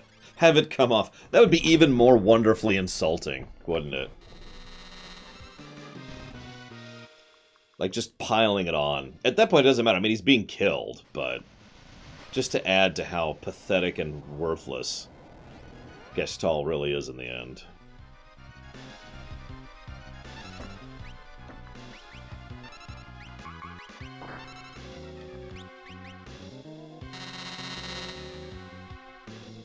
God dang it.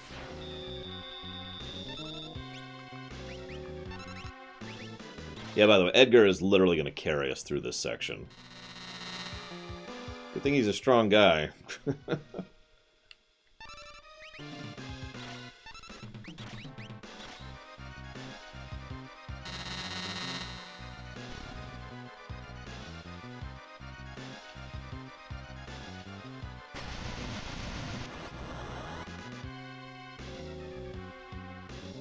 Sadly, this area has the encounter rate of the main area, so... Ooh.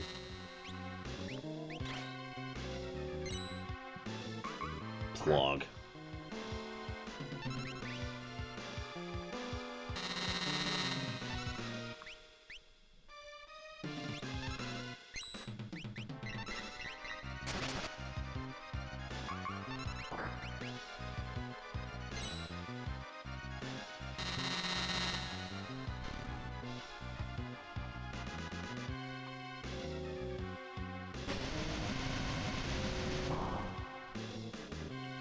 Basically, yes, Q.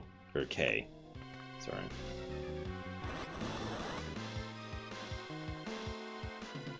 No, Damashi.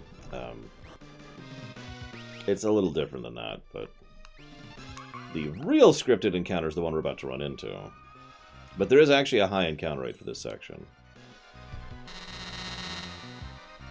Because, you know, screw me.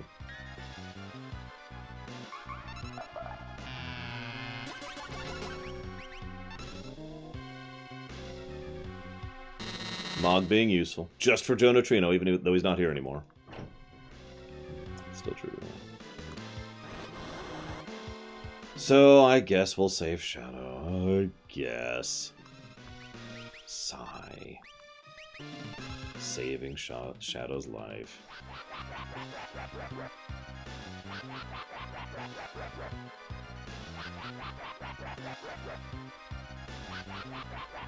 Weird coding. He always does 4 of them.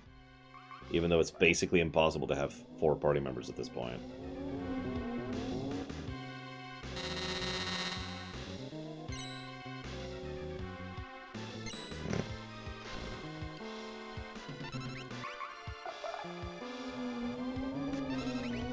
do an attack that does more than 0 damage? Please. You know, Edgar's just like, don't worry, I got this. As usual. You know, ironically, Kay, I would never do this in a remake of this, but I really love the idea of the camera following Gestalt as he falls. And, like, him desperately trying to cast spells to save his life.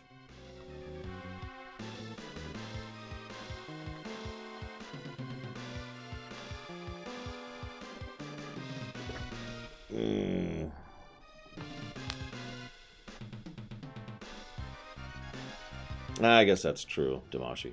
Because of the whole Celeste thing. Yeah, float! Float! Float! Oh, you know it would be wonderful. So he casts spell after spell after spell and it doesn't work, right? And finally he's like, he sees the ground approaching and he closes his eyes and he targets himself and he says, Firaga! And he's out of MP. Then he looks at his hand and looks down and then...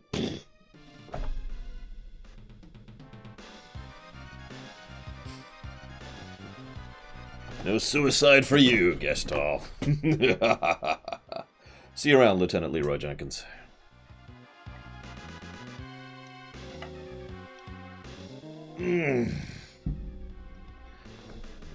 Come on, Shadow. But yeah, no, I wouldn't actually do that. I wouldn't follow Gestalt at all. In my version. He would fall, and that would be the last we'd see of him. I might do the hair thing. I do love the idea of mocking him as he's plummeting. You know, one last insult.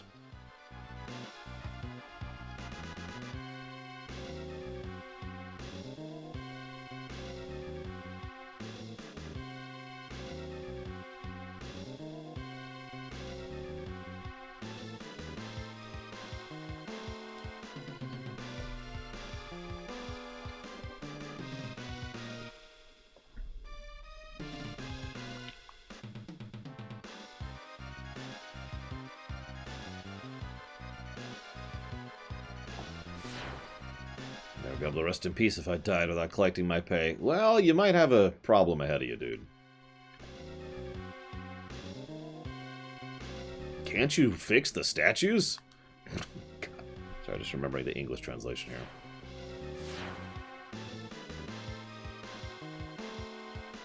I do admit I love the idea of him plummeting in one of the Ultimas. Well, the Ultima-like explosions, nailing him as he's in midair. Just absolutely vaporizing him. So during this sequence, there's a bit where people fall into a chasm, and then the chasm smashes forward. Think about that for a second. Like, the ground just kind of is there.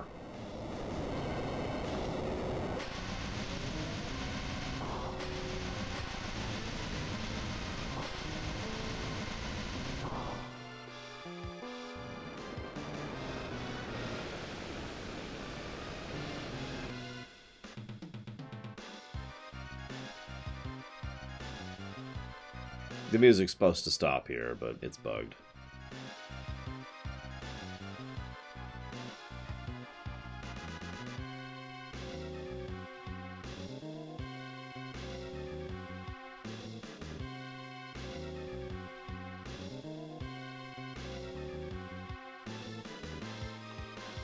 No, Chrono Kid. I'd figure out something else. Or maybe just make it a straight-up choice. Do you want to wait? And then if you choose to wait, you wait for him. If you choose not to wait, then you just leave immediately. I'd have to debate it, though.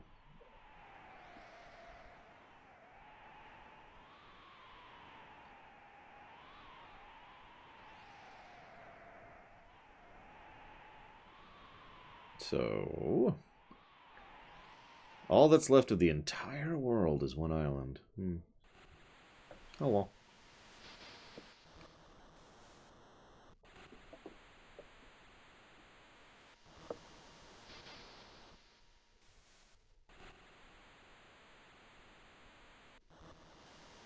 It's a shame we never see the other people here who committed suicide. We'd go to the cliff and they'd perk right up. Yeah, speaking of letting people die.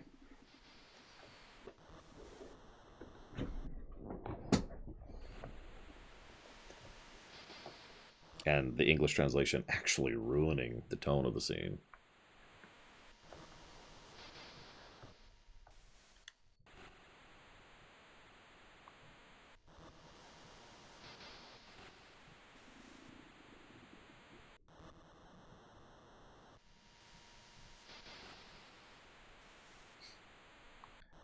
I mean, you probably wouldn't have a reason to go back unless he was alive, so...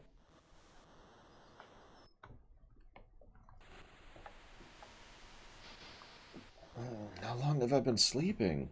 A year as of today. Starting to think you might be out for good. You've been taking care of me all this time?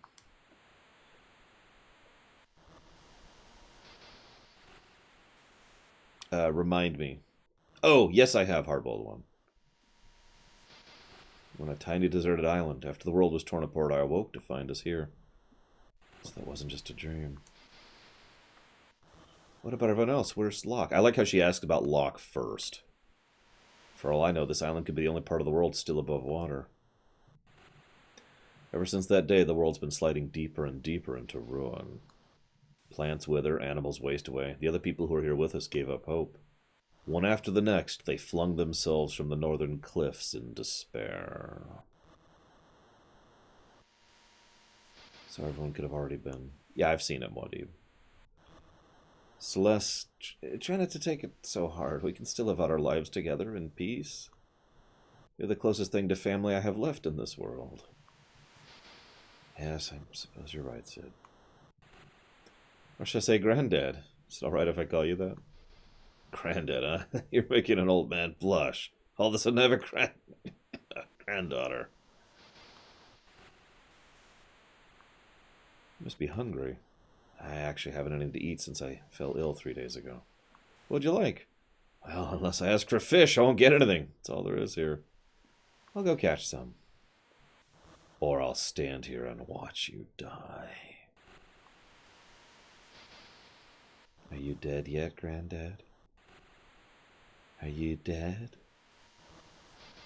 The mechanics behind this little minigame are surprisingly complex for how relatively simple it is.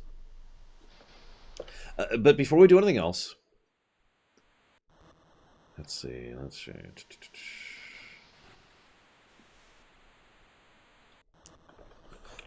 going to do this.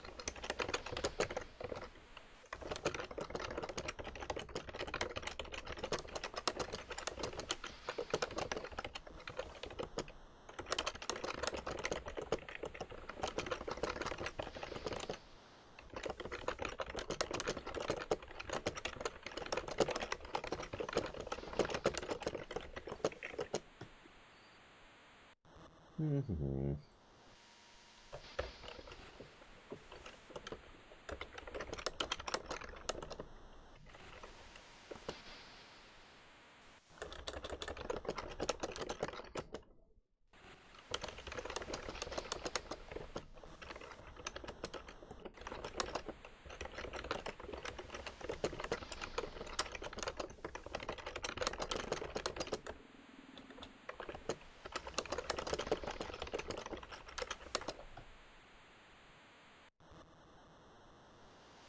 Okay, so we're building a new negative aggregate. I'm just going to go and add it there.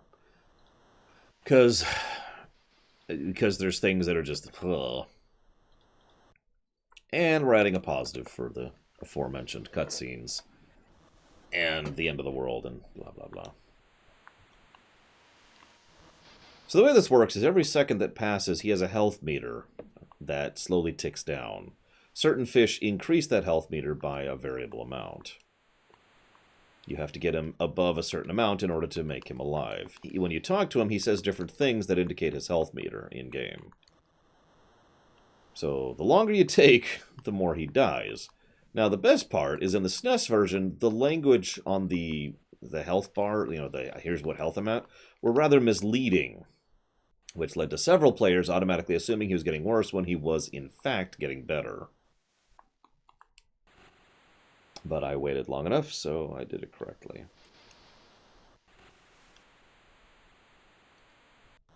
By the way, the enemies on this island literally die out if you just sit there and stare at them. They also give you a good blue magic. Granddad, you have to eat, or... What's the matter? Granddad?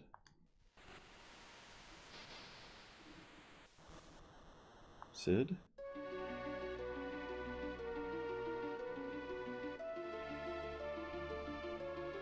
I'm not going to voice this out loud. I'd have to throw myself into it. I don't feel like doing that.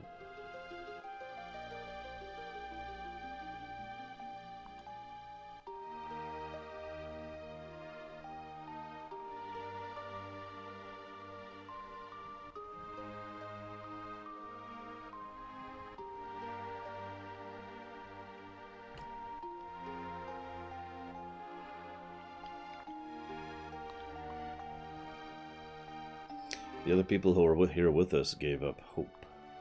One after next, they flung themselves from the northern cliffs in despair. Cheered them right up! Sorry.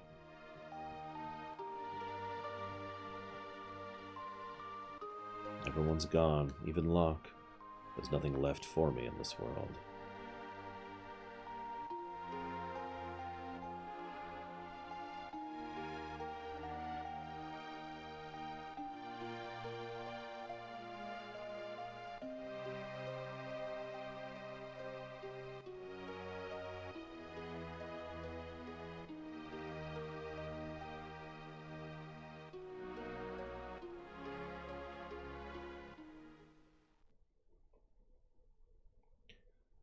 I like to think Palador personally saved her.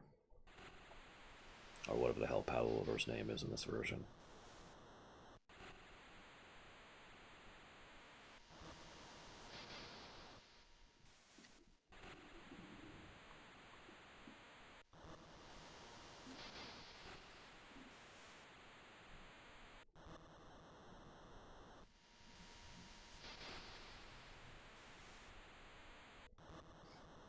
Watching over me?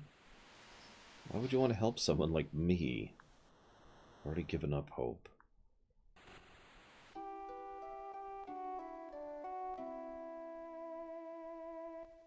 This bandana. It couldn't be. Hey, little bird, where'd you come from? Is the person who wrapped your wound still alive? Please, tell me.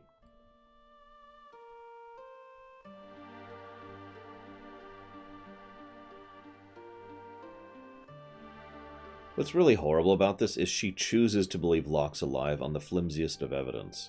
But I don't think that's bad writing. Quite the contrary. I think it makes perfect sense. She has nothing.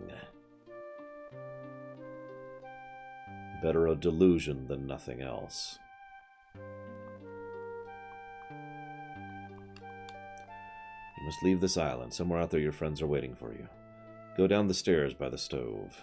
The road to your freedom awaits. And I didn't show it off, I apologize. But if you come back in while you're feeding him, he comes back from working on the raft. Because that's why he wasn't getting better, as he insisted on continuing to work on the raft.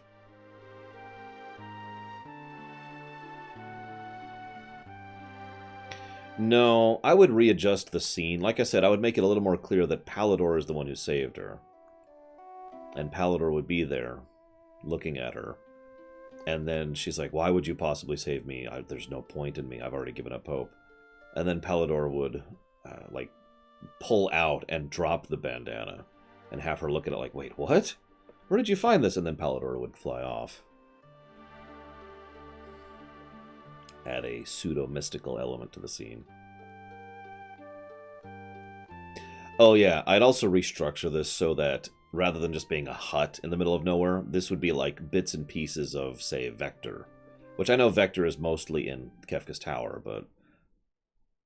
you know, bits of debris and building and stuff that Sid could repurpose and reutilize in order to help explain how the hell he manages to do anything. I should probably equip her. I should really equip her.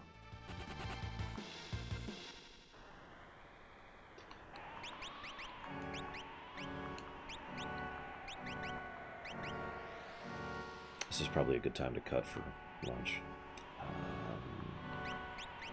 Let's do this.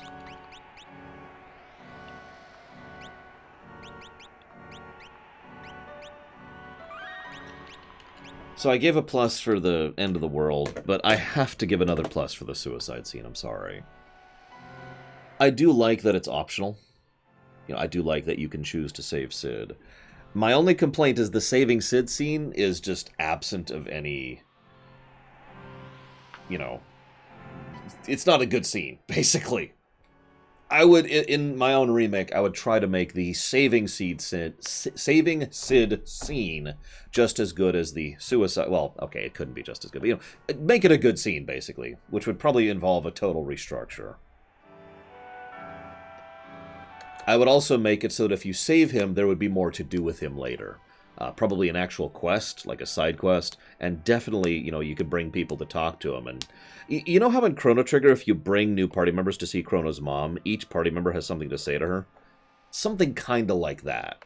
So as you know, you can bring people and she'll be like, oh, or he'll be like, oh, hey, Locke, what's up? And yeah, eventually you can rescue him. And by eventually, I mean as soon as you get the airship. And then he'd join you on the Falcon.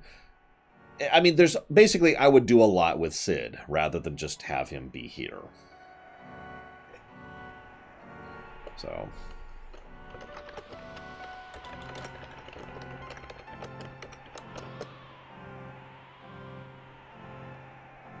And of course, all of that would then be even more relevant because once again, you wouldn't get any of that if you let him die, which I would keep.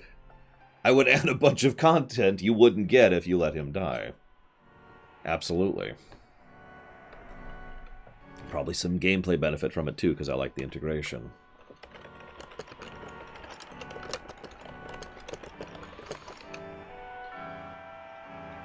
So,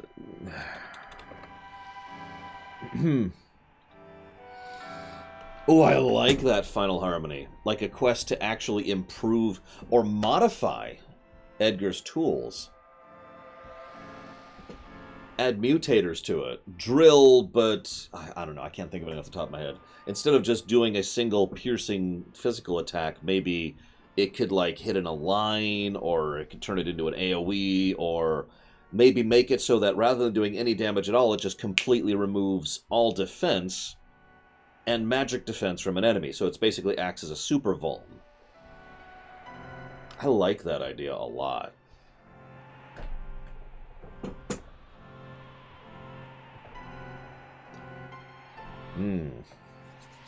I could go nuts with this game. Like I said, I've put a lot of years of thought into how to restructure this game if I had the opportunity to do so. But yeah, actually give a gameplay bonus for saving him, absolutely.